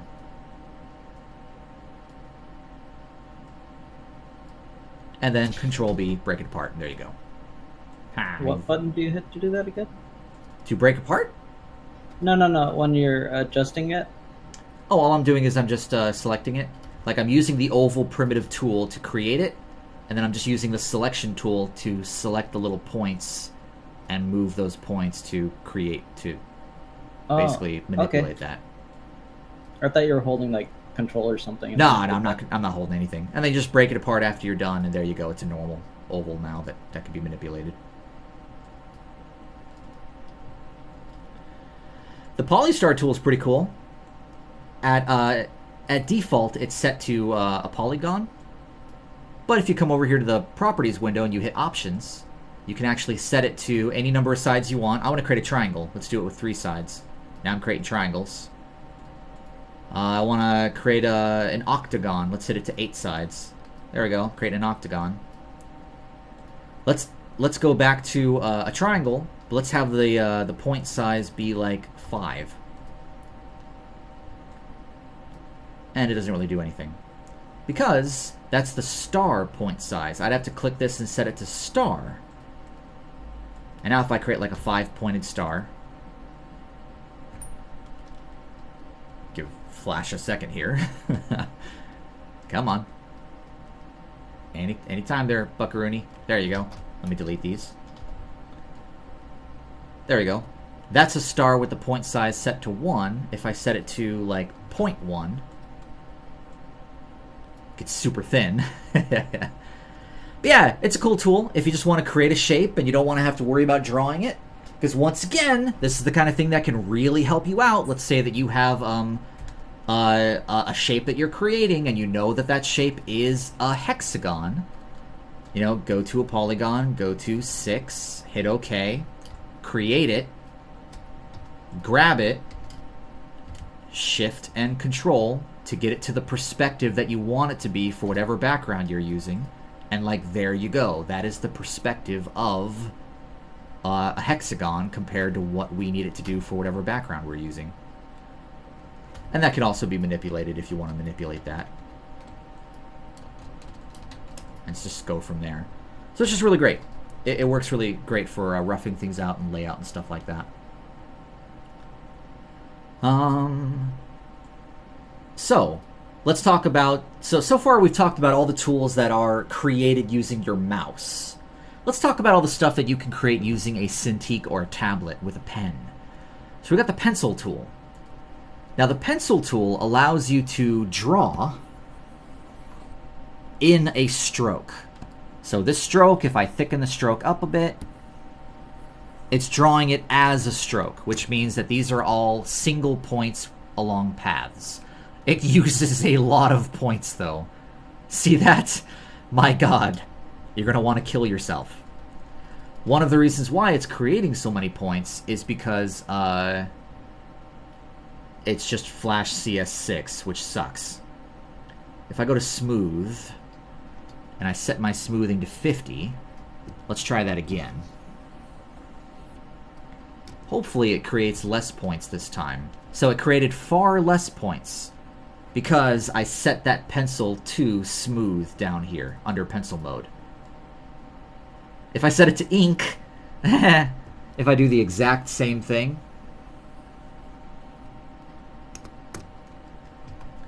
those are those points, those are those points. Ink will actually keep everything, including the little tremors that my hand makes as I draw, which I'm an old man, my hand tremors a lot. So I like to keep this to smooth.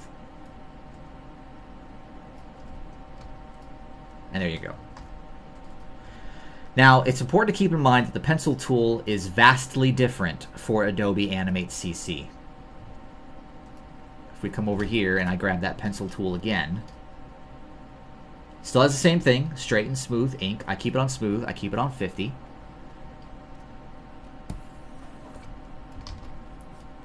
Let's increase that thickness.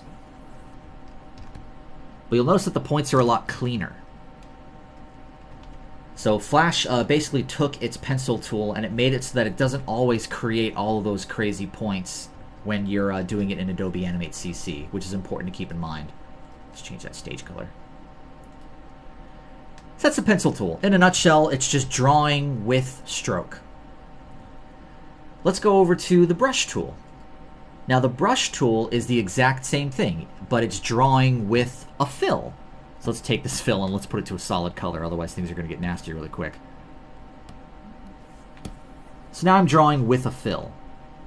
So you'll notice that now instead of it all being along one path, it's actually a fill. It's two paths on the outer edge to fill in the space between those. So obviously drawing with a fill will always create more points than drawing with a stroke, with a pencil tool. Now, something you want to keep in mind with regards to Adobe Flash CS6 and using the brush tool is I can't really change the thickness of this. Not only that, but notice how I'm drawing normally, but it's kind of messing with the thickness and thinness of my line as I draw. You might have noticed this whenever you see like our storyboards or you see other artists posting their Flash drawings online. It'll have this kind of inky, flashy feel to the brush. And that's because of the way that the brush naturally works inside of this program. If I just start drawing around, it's like even though I drew a nice solid line, it's still messing with my thickness and thinning it out and thickening it out, which is really freaking annoying. I've had a lot of Photoshop artists start using Adobe Flash for the first time, and they hate it. They hate it specifically for this reason, and it sucks. And I agree with them. I do. But here's the cool thing. Adobe Animate fixed that problem.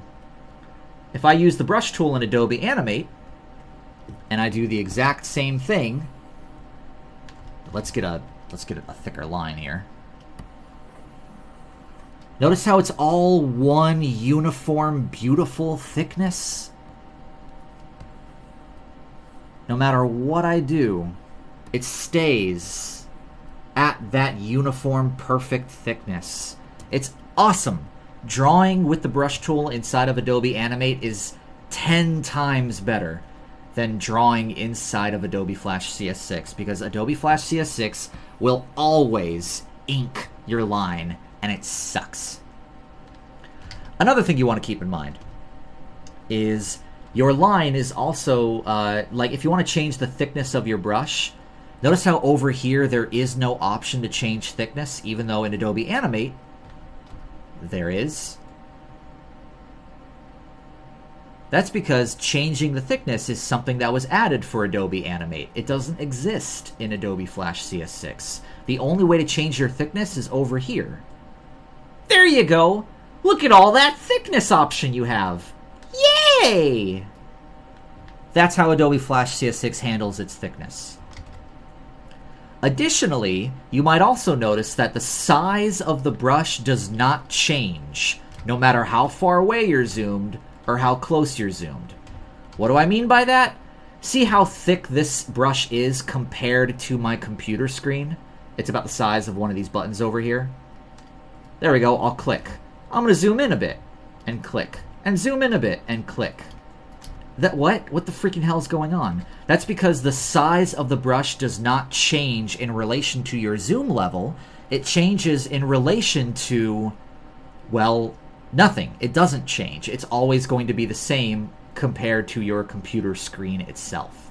That means that if you want to get a really thick brush, you have to zoom out and draw. And if you want to get a really thin brush, you have to zoom in and draw. And that's how you control brush thickness inside of Adobe Flash CS6. Now, Adobe Animate has an option right over here, which, if I can find it...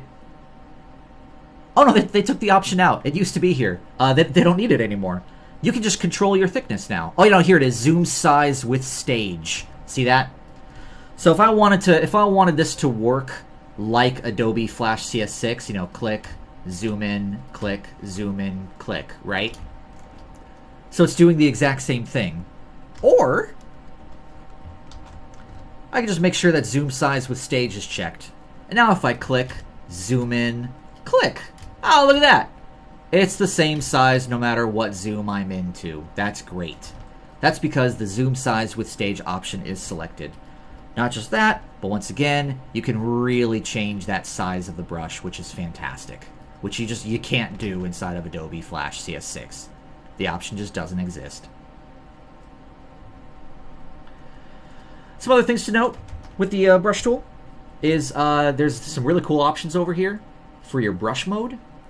Like, by default, it's set to paint normal. So, you know, I'm going to paint normal, and I'll fill that in with my bucket. Okay. Let's say that I've got another color and I'm on the same layer for some god-awful reason and I'm trying to create like another circle that's to the side over here. And then fill that in.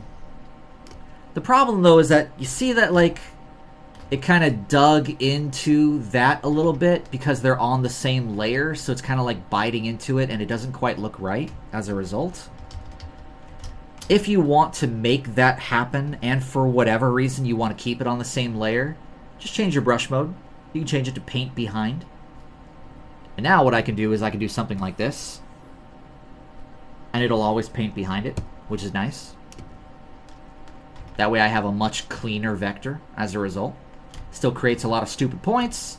It'd be better to create that green circle on a different layer. But, just in case you want to, it's there. There's a whole bunch of really cool brush modes over here.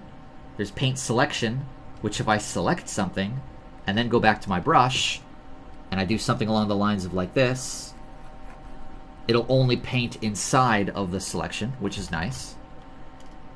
It's got another brush mode, paint fill, which means as long as I'm painting over a fill. Oh, well, that didn't work. I think I have to start from the fill. No. I have no idea how paint fill works. It's weird. Huh. Normally, oh no, paint inside is what I'm thinking of. As long as you start inside, it'll always just paint inside. If I start outside, it paints inside of the outside. So that's just another way of going about it. So it's just kind of nice. It's just nice to know that those things exist. And they exist in Adobe Animate as well. The brush mode is the exact same area. There's also options for different shapes, which suck, but there is a tilt thing, a use pressure option. So if I have my use pressure on, if I go light and then press down and then go light and then press down, I can actually control my thickness a little bit better.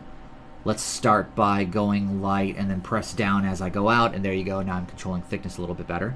This is kind of a little bit better for you guys who like to paint inside of this program using the brush tool. It allows you to control the thickness a little bit nicer. That way it isn't you doing that crazy sort of thickness-thinness thing on you.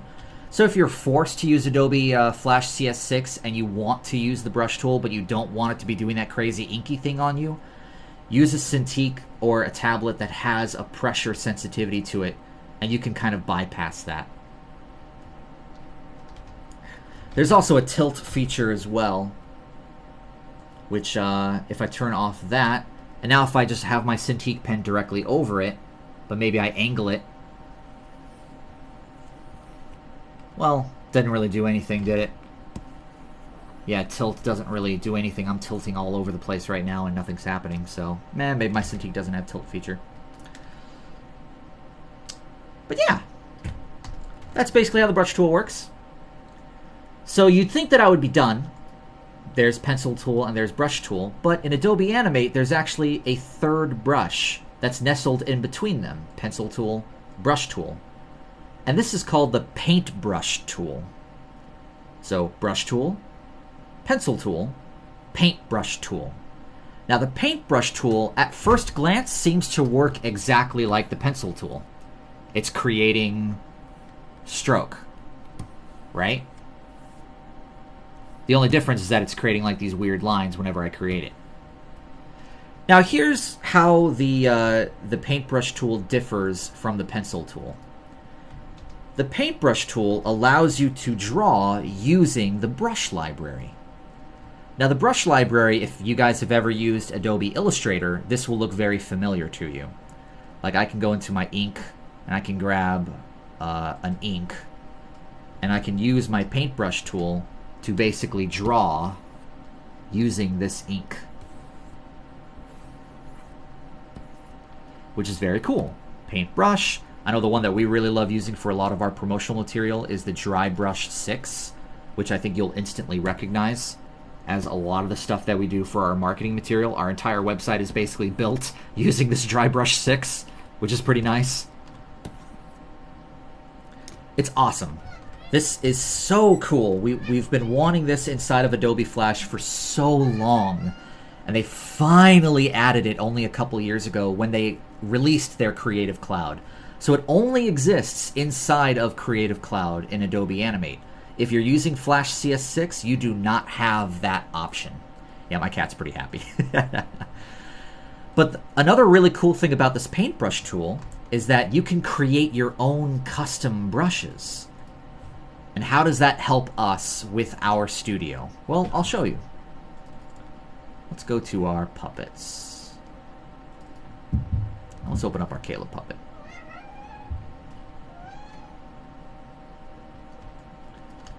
So I'm going to go inside of our Caleb here, and I'm going to grab his tail. I'm going to copy that into here. So this tail, if I break it apart so that it's no longer a symbol, and it's just wet art, while it's selected, I'll right-click and hit Create Paintbrush.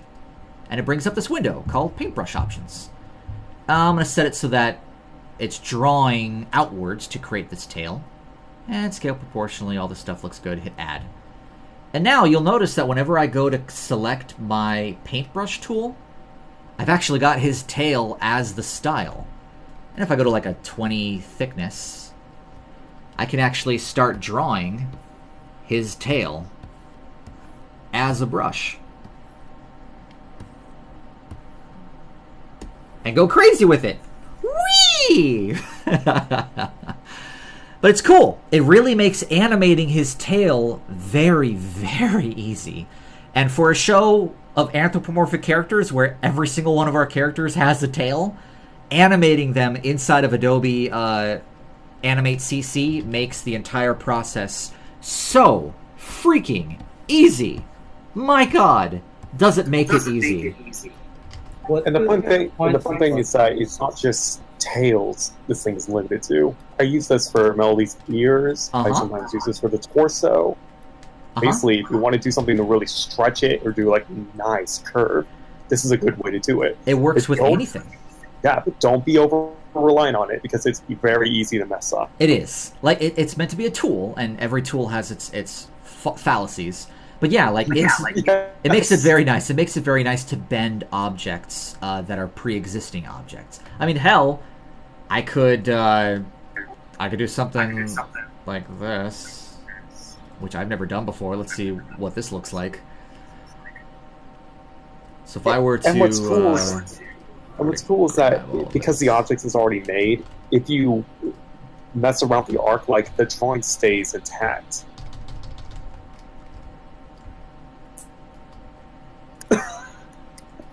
Good Lord. Yeah, there we go. It's gonna be Scale fun. proportionally. Scale proportionally. There we go. We're gonna clone him. There we go. Hit add. Okay, let's see what that does. So, Lord. paintbrush tool. I've got it set to a 20 thickness. Ah! Oh my god, that's scary. Oh, I think I crashed it. Oh, oh god, okay. Oh, it's like Gygus. No, it is a little creepy, isn't it? Oh my I got gosh. pupils. Where'd they go? Yeah, but here's the cool thing. Like, I can just create. that. I can create one of him. Well, let's come over here and let's just create one. But it still is a stroke. See that? It's like I can still manipulate this after the fact because it's a stroke. It's putting this entire work of art on one stroke that can still be manipulated afterwards, which is really cool. It's very awesome. Like, this alone was enough of a reason to make me want to get the Creative Cloud, just to be able to use that feature.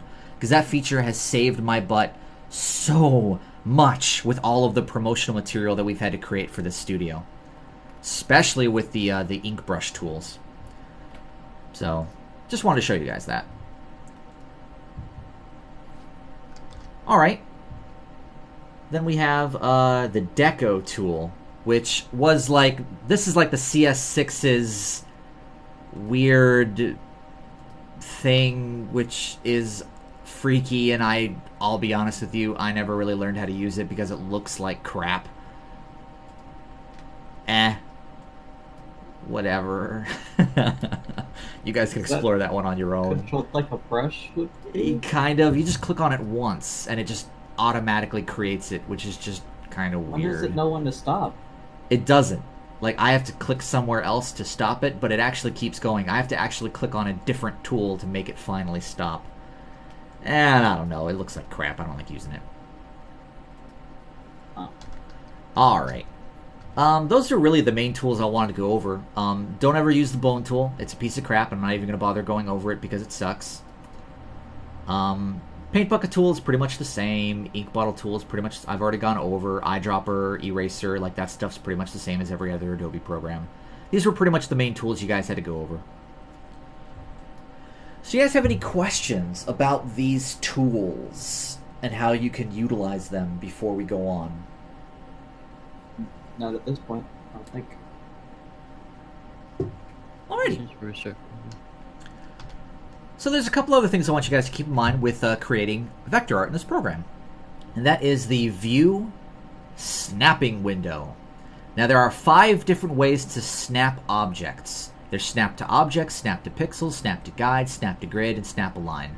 The main one that you're going to be using is the Snap to Objects. In fact, Snap to Objects is used so often that almost every single one of these tools has Snap to Objects as an option to turn on and off.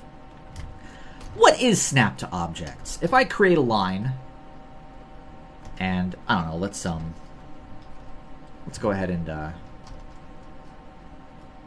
let's lower that thickness to like a 5. There we go. You'll notice that when I create this line, if I get close to the edge, it snaps. You see that red snappy thing right there where it sort of snaps to it? There. I have perfectly snapped that onto that point. So now this is just 3 points. 1, 2, 3. However, if I turn Snap to Objects off and I try to do the exact same thing, there is no snap option. So I have to kind of guess. And that didn't work, obviously, because like those did not connect properly. So Snap to Objects allows you to snap to objects, which is very useful for vectoring. I can even snap it to the middle, which snaps it into a perfect point. Why is this important? Well, as we've already learned, the only way that you can fill in objects is if it is an enclosed space.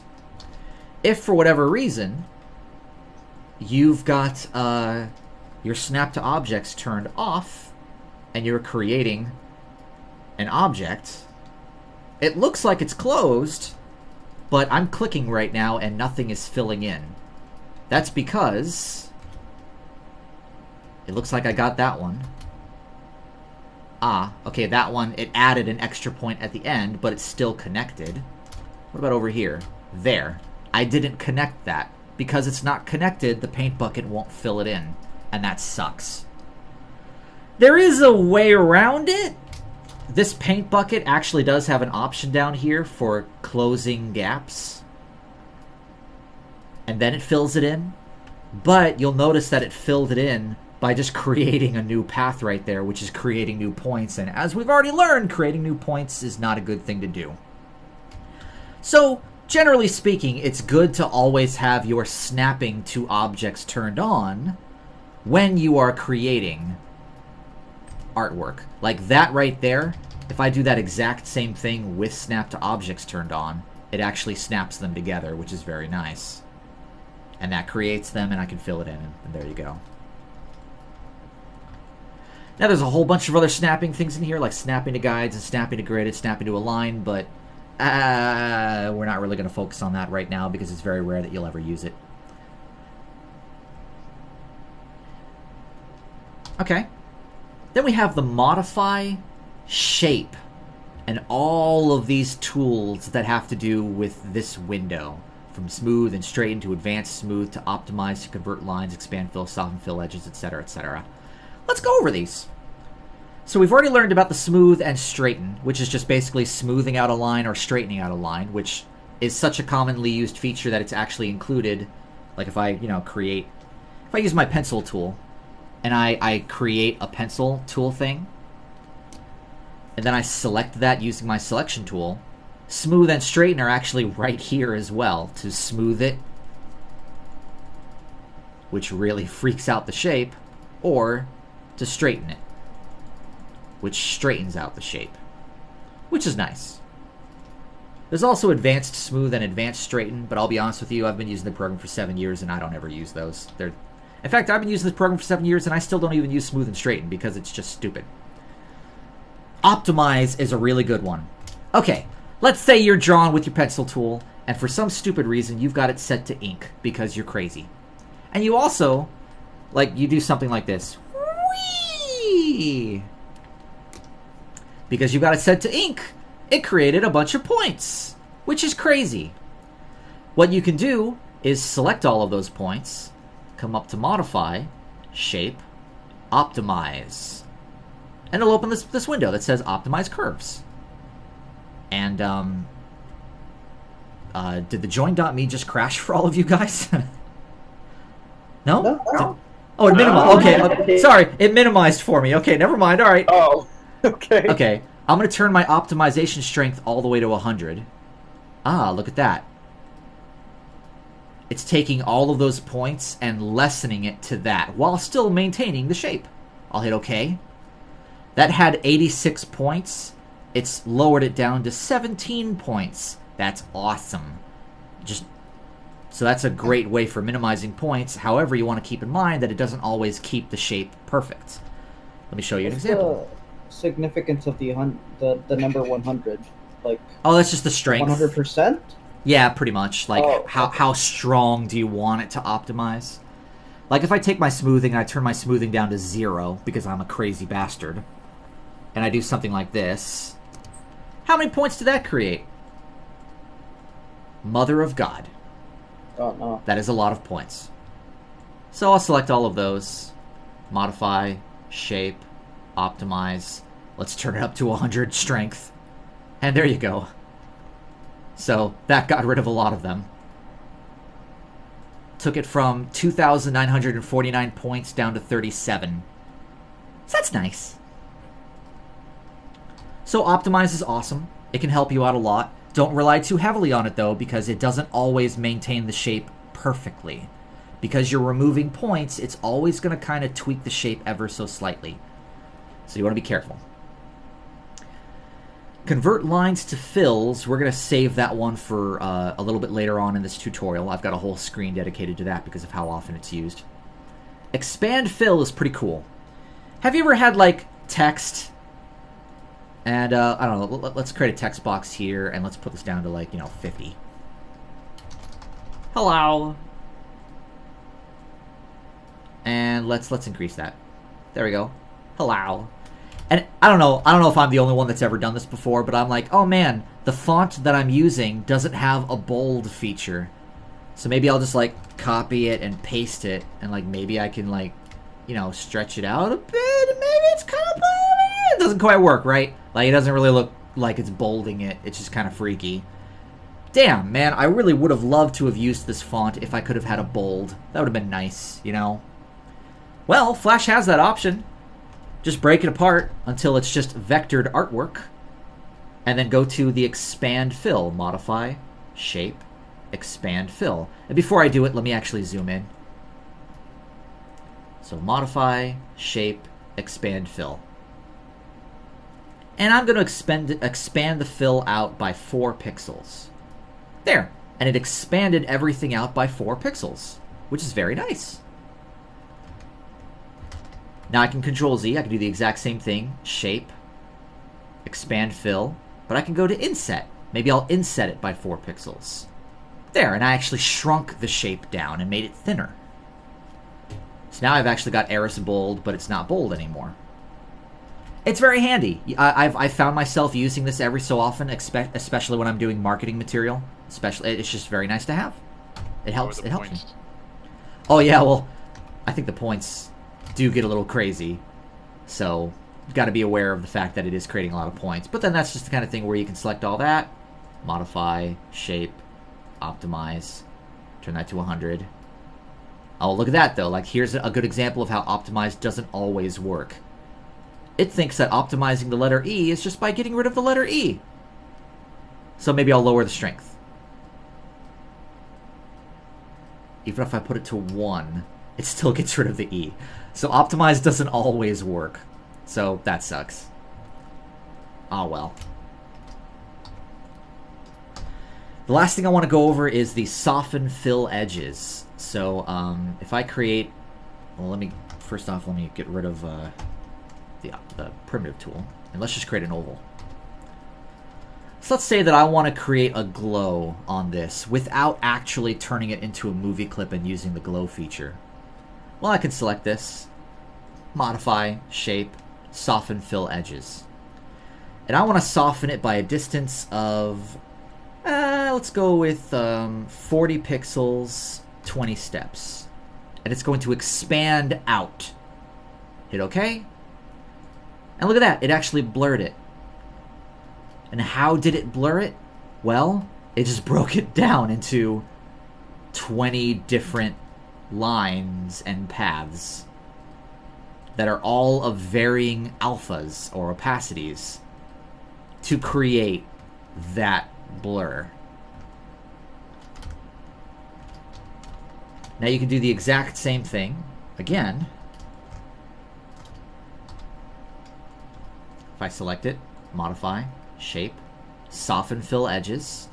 Maybe I'll just go like a distance of 40 pixels, but like only 5. And I'll inset it so that actually it goes into the shape. Hit OK. There we go. That's a little simpler. It's only 5 of them now. But it creates a nice sort of blurred effect. And that is a vectored blur, not pixelated. So it's kind of nice. I've used this sometimes whenever I'm doing lighting and stuff like that, which can be kind of handy. I don't know. It's just kind of cool. But alright, that was pretty much it as far as the vectoring tools are concerned.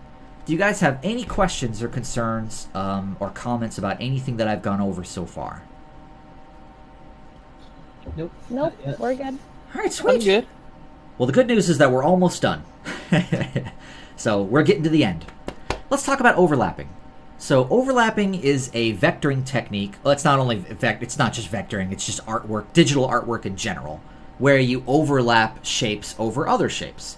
So we have 2 different versions of a circle and a square. We've got a good version and a bad version. The good version if I'm working on this and my director comes by and he's like, oh, hey, Zach, I really need you to shrink that circle down because it wasn't supposed to be that big. So yeah, I'm like, okay, boss. And so I shrink it down a bit. Perfect. Excellent. I can go on with my way. That's because this square is completely vectored out underneath this circle on a separate layer. But let's say I did it this way and the boss comes by. All right, sure, boss. I shrink it down. And then I get fired. Because that sucks. Like, that is not proper overlapping. That is somebody who is lazy. They just cut it perfectly clean right there.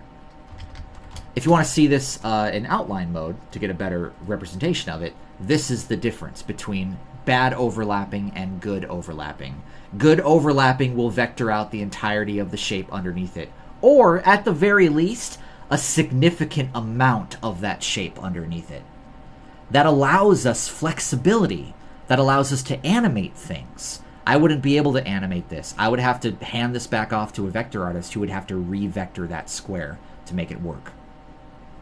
Now, obviously, this isn't too bad of an example when it just comes to a square and a circle.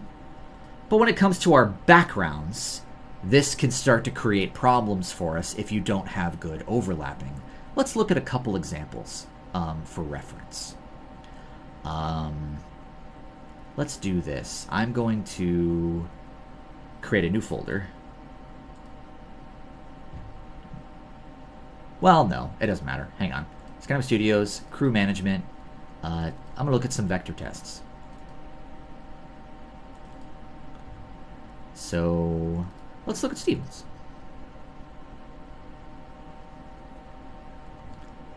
So Steven, when he vectored out this stained glass window, which looks amazing.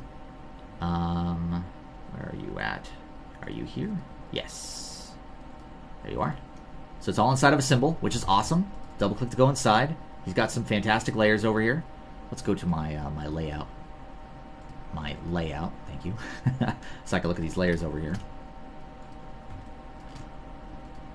So he did a pretty good job. Problem though is that his center is perfectly cut right there at the top. See that?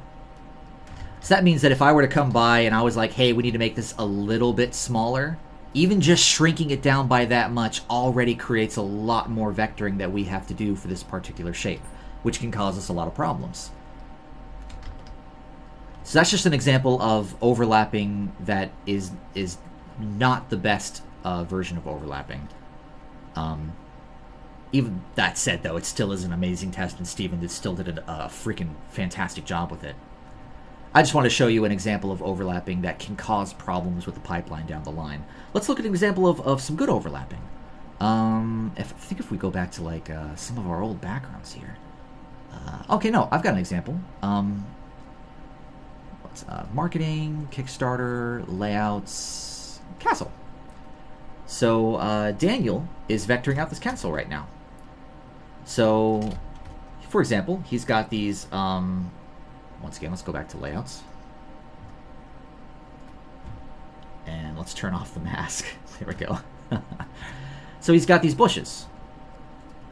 But instead of just cutting the bushes off perfectly at this, he actually vectored out the entire bush underneath it. So if I wanted to stretch this bush out or shrink this bush down, I can. Which makes it nice. He did the same thing with the house behind that bush. If I want to make that house a little bit bigger, I can, because he vectored out the rest of the house behind the bush. Didn't put the window in there, but who cares? He doesn't have to. He still has the main shape behind it, which allows us to tweak it and mess around with it. That's good overlapping. This allows us to not only manipulate this later on down the road, but if we wanted to have a nice camera move where we have parallax happening, which is these two shapes here, I can animate these moving at a different speed from these moving at a different speed from that moving, so that we actually create a sense of parallax with our camera movement. And that's only possible because he vectored out all of this stuff underneath everything. That's a really good example of overlapping. Now, you don't have to go too crazy with it. Like this particular house right here, he did kind of stop right here at the bottom. But that's okay. Like, he vectored it out far enough to where I could still move this and not have any problems with it.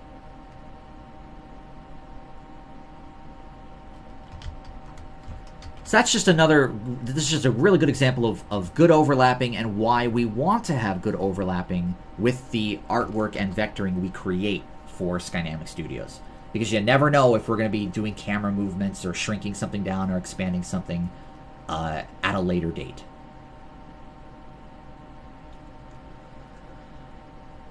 So, any questions about overlapping?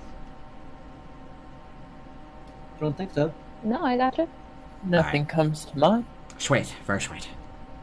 Okay, let's talk a little bit about groups and symbols. So Flash has two ways of combining objects together. One is through grouping objects, and one is through symbolizing objects. Let's look at the pros and cons of both.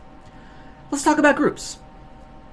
Now, groups have the pro of allowing you to organize objects without using layers. For example, we have a group right here. This is an actual group here in Flash. You can tell because it has a green outline around it. If I double-click to go inside, I'm not inside of a new timeline like I am with a symbol. Even though everything's still faded out, I am inside of this group.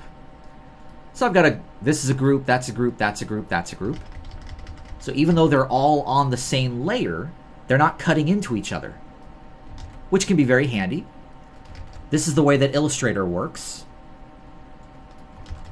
If I double-click inside of here, now I can actually start manipulating the shape, and double-click back out, it stays as a group, which is nice. Okay. However, there are some problems with this. If I ever want to change something, like where I want this triangle to be on a layer beneath this square, in Illustrator, it's easy because Illustrator actually has a layering thing over here where you can move these different parts of the group above and below each other. Flash does not have that. So if I want to get this below the square, I have to right-click it, arrange, send backward, right-click it, arrange, send backward, and that sucks, especially if you have a very complicated object with like hundreds of these. I think I can also hit Control Shift and up, and it, oh yeah, okay, no, it doesn't quite do it. Oh, okay, yeah, it just goes back and forth. That kind of sucks. So that's a little annoying. Makes things a little problematic. Everything is on one layer, which really sucks because I can't name these. I can't have this named triangle down here and have this named circle down here or have this named square. There are no layers, so I can't name those layers to make things easier for artists down the line to edit it. It also makes it kind of hard to edit because like I have to double click to go inside of here and then double click to go inside of here, and now I can edit it, which can be a little annoying. Then double click back out and double click back in. It's a lot of double clicking out and double clicking in and double clicking out and double clicking in, which can get kind of annoying. So that's groups. If you want to create a group, you just need to have a bunch of objects like this. So let's just the objects have to be separate from one another, so they have to be broken apart. Now this is just wet art. I'd select this triangle and hit Control G, or modify. Hang on. Group. Yeah, Control G. There. And now it's a group, and I can put it where it belongs. Select this, modify, group, put it where it belongs. You know, then get it to arrange in the right spot. And same thing here. Modify, where are you at? Group, there you are. I don't use the group function, so I don't know where it's at. And then, once again, arrange, send backward, arrange, send backward. And there you go. Now you're starting to create stuff. Another way that you can go about creating groups is that whenever you're creating these shapes, there's an option right here that says Object Drawing. And it'll just automatically put it in a group right away, which allows you to move things around, which is very similar to how Illustrator does stuff. So that might feel more comfortable for you. But if I were to select all of these and break them all apart, because they're all still on one layer, it still is cutting into it. So they'd have to stay as groups. Otherwise, that happens.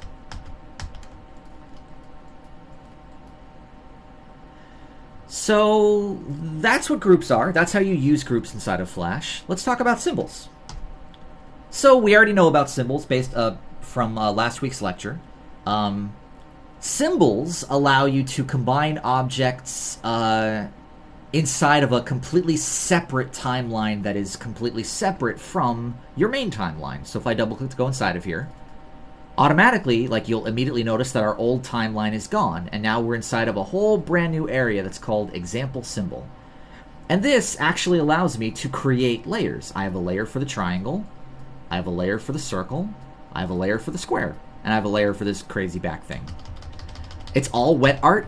If I want to edit this, I can edit it right away. I don't have to double click to go inside of anything, which is very nice. If I double click back out, it still is a symbol. So the pro is that it allows you to organize objects inside of a separate instance, which makes layering a lot easier because it maintains a layer structure. It also stores inside of your library. Like, what is this called? Example symbol? So I've got that here. Groups do not store inside of the library. A grouped object will always remain out here, which means I can delete this on accident and just put it right back. If I delete this group, it's gone forever. Unless I hit Control-Z to bring it back, but if I accidentally deleted it and like went on with my document and only realized I deleted it after the fact, it's gone forever. It's not coming back. So that's just another disadvantage of groups compared to symbols. It also makes editing the wet art really easy, because all the wet art is separated by layer, which means it doesn't all have to stay as groups. It can just all be wet. And here's the other... This is probably the most important thing out of all of it. Symbols allow you to animate. You have to have it as a symbol in order to use it for animation, for classic tweening, motion tweening, and potentially shape tweening. Groups, you cannot animate groups. I mean, you can still put down keyframes and squash and stretch the group and animate it with that, but you can't store animation inside of this, because there is nothing inside of it. It's just a bunch of objects that are grouped together. So for an animation program, using things as groups can be extremely problematic. It makes things very difficult for the animators down the line. It makes things very difficult for us to edit down the line. My recommendation for our studio is groups are evil. Use symbols instead. Any questions about that? Nope. No. All right. That's propaganda. Yeah. All right. Almost done. Let's talk about stroke conversion. So, something to keep in mind is that Flash is a vector program, and vector is lossless as far as zooming in and zooming out is concerned. So, no matter how far I zoom in, it's always going to have these nice crisp lines to it because everything's being vectored along paths and points, right? In order to maintain that thickness, in order to maintain that consistency, there are some problems that come with it. So let's take a look here. These are two smileys. This is a smiley that has all of its strokes. And this is a smiley that actually doesn't have any strokes. Everything is a fill. So even the black is a fill that's created in between paths. See the difference? Now, this at first glance seems like the worst of the two because it's creating a lot of extra points. For example, this black circle is created using exactly twice the amount of points as this one over here. That's bad, based upon what I've told you so far. However, if I grab this smiley and make him small... Hang on. That happens. Which sucks. That's because no matter how big or small I make this smiley, the thickness of the stroke never changes. That is a 10-point thickness on the stroke. No matter how big or how small I make this, that thickness is never going to change. Even if I make him super big, he'll look even weirder now. Like he's got these thin lines instead of the thick ones. Look at that. It's freaky. So that's a problem. However, this guy, because he doesn't have any strokes, if I make him super small, he actually stays the same.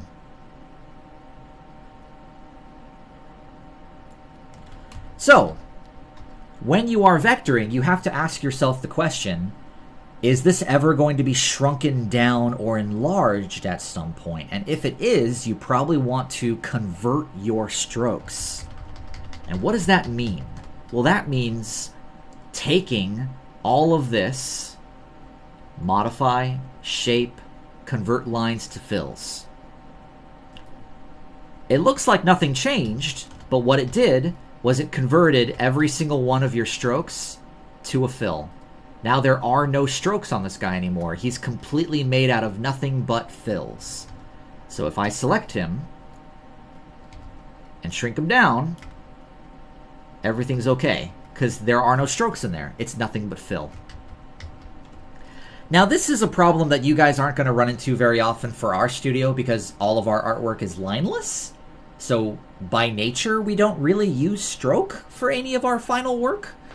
But this is something to keep in mind, that there is an option to convert to fill. So for example, I can take a stroke right now,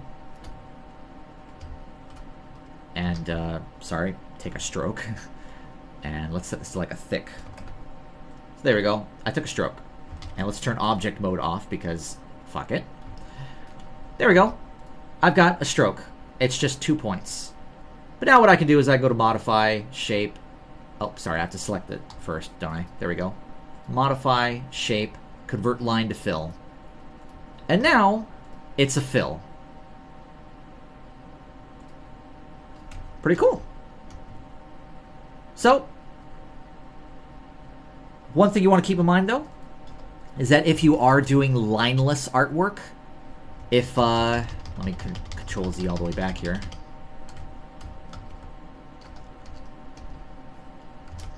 For lineless artwork, I can select this guy and then set all of the stroke to no color. And basically I've created a lineless version of the smiley, because the stroke doesn't necessarily affect the fill.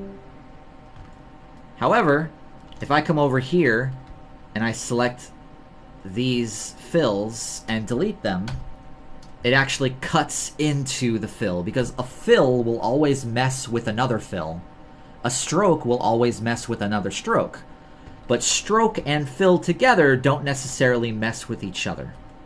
Which is why, if you are doing lineless artwork, keep it as a stroke so that you can delete the strokes in the end to create that lineless look. And there you go. Alright. The last thing we have to go over today is the find and replace window, which is amazing.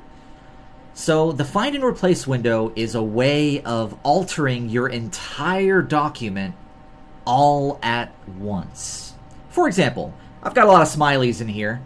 Let's say that all of those smileys, I want to change the coloring of them to something along the lines of... So here's my find and replace window, which once again, I think it's under... where is that find and replace window located? Is it edit? Yeah, under edit, find and replace. That's where it used to be. So find and replace, edit, or Control F. And you can search in current document for color. I want to search for this color. I'll have to click and hold. Oh, that's different. And then I want to replace it with neon green. And I'll hit replace all. No items found. What the heck? Yellow. Replace all. What? Why you being stupid, Flash? What? What's going on? Ah. Oh god. Oh, I think the program is glitching on me. Hang on. Let's close this real quick. Let's open that back up. Public assets, tutorials, vectoring, And let's open that up in Adobe Flash CS6. So just give that 1 second here, guys. There we go. And we'll open that right back up. Boom.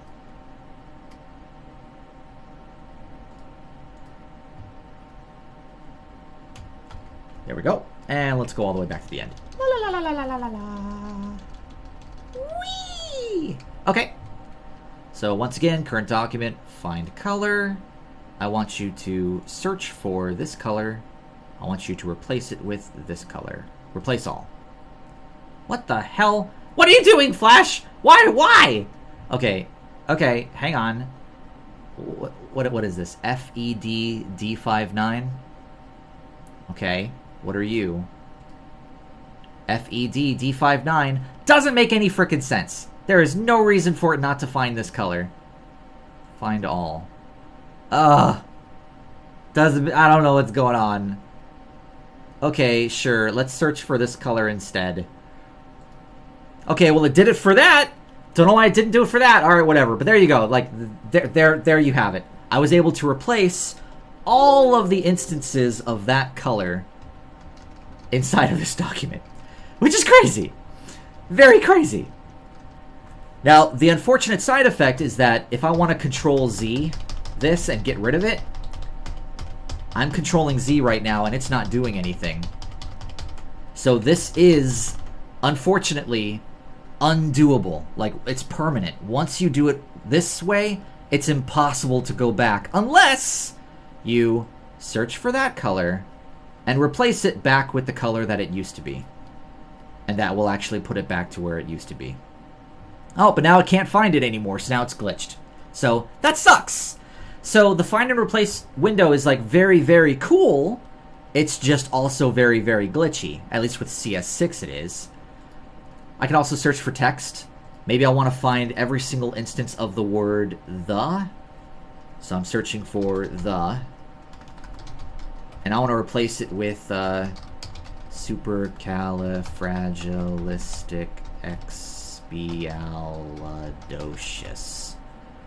There we go. Replace all. Okay, there we go. Every single spot where there was the word the is now a supercalifragilisticexpialidocious. Which, in my opinion, makes this entire tutorial 20 times better. Now, here's the thing. The find and replace window is a very powerful window. But obviously, it's very glitchy in Adobe Flash CS6. So I'm actually just going to close this and not save and reopen it because, my god. Now, that's not the same in Adobe Animate. Adobe Animate CC, the find and replace window, is phenomenal. It is significantly better. So let's go back to this, and let's go back to the find and replace window. Already, it looks different compared to CS6, which is really crazy and has a lot of stuff in it. This is a lot simpler. So let me open up this tutorial inside of Adobe Animate.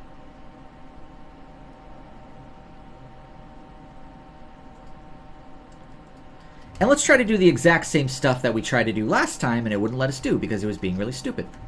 So, find this. First off, I believe that the find and replace window... Oh yeah, it's still here, find and replace. But I think it's also a window as well. No, okay, so no, it is still an edit. Okay, interesting. And I want to replace it with neon green. And I'll hit replace all. And already it found that color yellow that it couldn't find in Adobe Flash CS6. So already it's working better. But hey, let's say that I didn't want that. I'll hit Control-Z. And, it undid it. So it does undo it in Flash, in Adobe Animate. It does not undo it in Flash, which sucks. So the find and replace window inside of Adobe Animate CC is phenomenally better than it was in Adobe Flash CS6. Another really great use of this window is layering. So let's say that I have a whole bunch of layers, and I just created a whole bunch of them. And I now have to rename every single one of these. Well, I can just do this. Search for text, search for layer, swap that out with, Caleb, and hit replace all.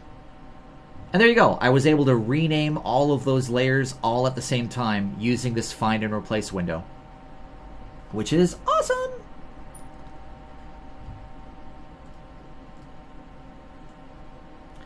So the find and replace window is very, very nice. It's just, it takes a little while to get used to. You can also do it for swapping out symbols with other symbols, for swapping out sound files, for swapping out fonts. Let's say that I want to change the font of this entire file. So this is, I believe, Arial. So if I search for Arial, and I swap it as, let's go for Bombazoid, replace all. There we go. Now the whole document is Bombazoid. Or if I don't like it, Control Z, and it gets rid of it. Nice and easy.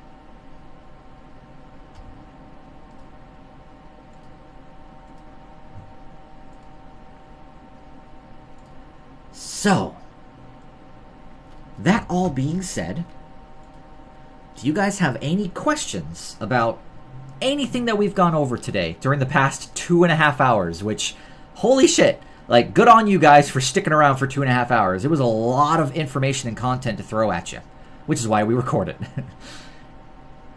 I don't think so. It all seemed very clear. All right. All right. Sweet. Well, with that being said, let's talk about what we're going to be going over tomorrow, because the second part of this vectoring lecture is tomorrow. And it's going to be same place, same time, 8 p.m. Eastern. Same exact weekly crew meeting channels and everything. And it's going to be a live demonstration where I basically vector out stuff right in front of you guys. And what I will be vectoring is I will be vectoring out this stained glass window to take it from this to that. So from this to that. I'll then show you how you can take a sketch for a character and vector it out from the sketch to that.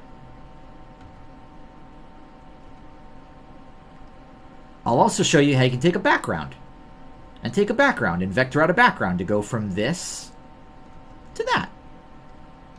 From this to that. And then I'm also going to sit down and show you guys how to do all of the lighting and shading techniques inside of this program to basically take something from, give me a moment here. If we come over to marketing, GIF, let's look at the L1 because that's a pretty good example, or L2. Basically to go from, let's see here. Is this the first one? From this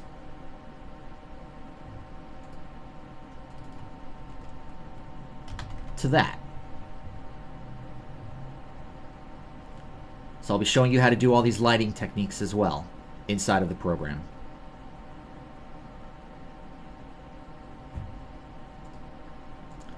And that is what tomorrow is going to be. So a great way of thinking about it is today was the lecture. Tomorrow is the practical portion of that, where I show you how all of these different concepts and ideas and methodologies actually work in reality. How long does it actually take me to vector using all of these different techniques? As you'll soon discover tomorrow, it does not take that long at all. When you go about vectoring in the right way, you can actually go about it super freaking fast. Like, you guys will be surprised. Like, I'll basically be able to vector this entire stained glass window in like an hour. It really doesn't take that long. So, yeah. Otherwise, that is pretty much it as far as this vectoring tutorial is concerned. So, before we go through any kind of closing thing here, does anybody have any last-second questions or comments or concerns? Well, before we go, I guess I was wondering if there was anything you kind of would suggest us to look over on our own time. Yeah. Between this and tomorrow. I would say, just try to, like, the best thing to do would be to, if this was a lot of information to throw at you and you don't quite remember all of it, like, this recording is going to go up on YouTube here in like a few minutes. I'll post the recording here in Discord. It's the kind of thing where you can rewatch this recording just to kind of go over all the information again. Then what I would do is I would actually sit down and open up Flash and just try to vector something. Toss a sketch in there. Maybe it's one of your own sketches. See what it's like to vector it. Try your hand at it. The only way that you're going to glean the most benefit from my lecture tomorrow where you see me vector is if you actually try to vector yourself and find out like how frustrating it is. That way, when I show you the easy way of doing it tomorrow, it'll like sink in that much more for you. So that's what I would recommend that you do. Actually open up Flash, toss a sketch in there, and actually try to vector it. Otherwise, that's it as far as this tutorial is concerned. So thank you so much everyone for being here. This has been part 2 of our 8-part tutorial series that introduces you to Adobe Flash. Tomorrow we're going to be going over the second part of this vectoring tutorial. And the week after that is actually going to be an introduction to Flash animation, where we're going to go over how to animate inside of this program at its most basest of levels.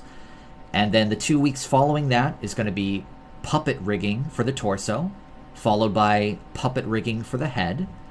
And then the final 2 tutorials after that is going to be advanced puppet animation as a lecture, and then advanced puppet animation as a practical demo where I just animate stuff right in front of you and show you how easy it is. And that is basically this 8-part tutorial series. And it's going to last for about another 3 weeks, and then it'll be done. So thank you very much, everybody. I'm going to go ahead and close down this recording and call it a night. Thanks a lot.